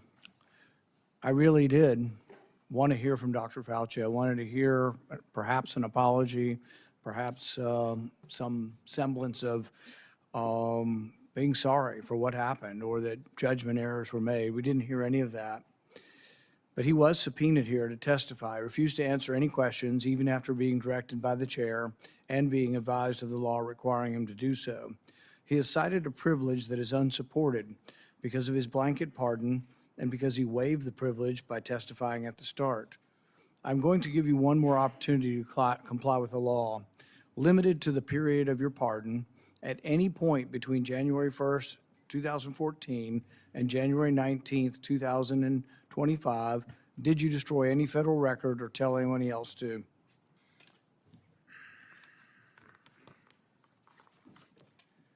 Under the advice of counsel, I respectfully decline to answer based upon my rights under the Fifth Amendment to the Constitution. Given that you have a unlimited presidential pardon, what is your specific objection that you are making? On the advice of counsel, I respectfully decline to answer based upon my rights under the Fifth Amendment to the Constitution. My question was limited to the period of your pardon only. I find your objection unsupported and direct you to answer the question. On the advice of counsel, I respectfully decline to answer based upon my rights under the Fifth Amendment to the Constitution. Because you refuse to answer, citing a privilege that is unsupported because of your pardon, and after being denied to do so, this committee has scheduled a vote next week on a resolution certifying your contempt. I think we have another question or two from Senator Langford. Mr. Chairman, really, this is a question for you, and it's a question to try to figure out how do we get a good answer on this? Because clearly Dr. Fauci's attorneys are saying that he has a Fifth Amendment right. We've also subpoenaed him to be able to compel his testimony to be able to be here. I happen to be in the committee. We're also dealing with Lois Lerner. Lois Lerner came and testified, gave an opening statement, and then took the Fifth Amendment. The committee then held her in contempt for that, saying you can't do both. You can't both testify and say I'm not going to answer questions. So the parliamentary question that I think we've got to be able to deal with is this consistent with Lois Lerner? What she also did when she came before Congress, gave an opening statement, testimony, so made a statement, and then refused to answer questions. Are we dealing with the same issue here where someone is you can't make a statement and say I'm not going to make statements at the same time? I think it's a very good question. I think that's something all of us will examine over the next week. We're going to have a vote next week on contempt. I think there's another legal question that the courts may have to decide upon, and that is whether or not a presidential pardon that offers you complete immunity, that you can still claim that you need protection from immunity when you've been protected. Because Dr. Fauci isn't liable for anything as long as he tells the truth, even if he admits that he destroyed records on a routine basis. His assistant said she destroyed a ton of emails. I think it was a routine thing. I think he destroyed throughout his career there probably thousands of emails. Even if he did that, as long as he answered truthfully, yes, I did. I didn't think that was important. I made a mistake. He can't be prosecuted for it. Many of the things are outside the statute of limitations as well. All he had to do today, if he wanted to testify, was be honest. As long as he was honest, even about committing a crime, he would have no jeopardy. But I think the pardon has given him more immunity than most people would ever get. Like if you offer a witness immunity in exchange for testimony, he has blanket immunity. The president gave him blanket immunity for virtually anything he could have possibly done, while at NIH. So I think we all have to individually answer this question. We welcome you to be part of helping us figure out the question, but there will be a vote, at least right now, there will be planned to be a vote next week on contempt. Okay, thank you, Mr. Chairman. Today will be the capstone to Anthony Fauci's 40 years of abuse of power at NIH. In the end, must imagine Fauci believes he got away with it. But still, late at night, even the guilty must become anxious, rerunning the scenarios through his mind, wondering, latching on to lingering doubts, and worrying. Did his actions lead to the largest man-made plague in human history? Are the millions dead the result of his experiments or experiments that he approved that increased the pathogenicity of deadly viruses? History will judge, but the facts, as we now know them, paint a sordid tale of dishonesty, misjudgment, and ultimately the hubris, the likes of which the world has rarely seen. If everyone will remain seated for a few minutes, we're going to let Dr. Fauci exit. Thank you.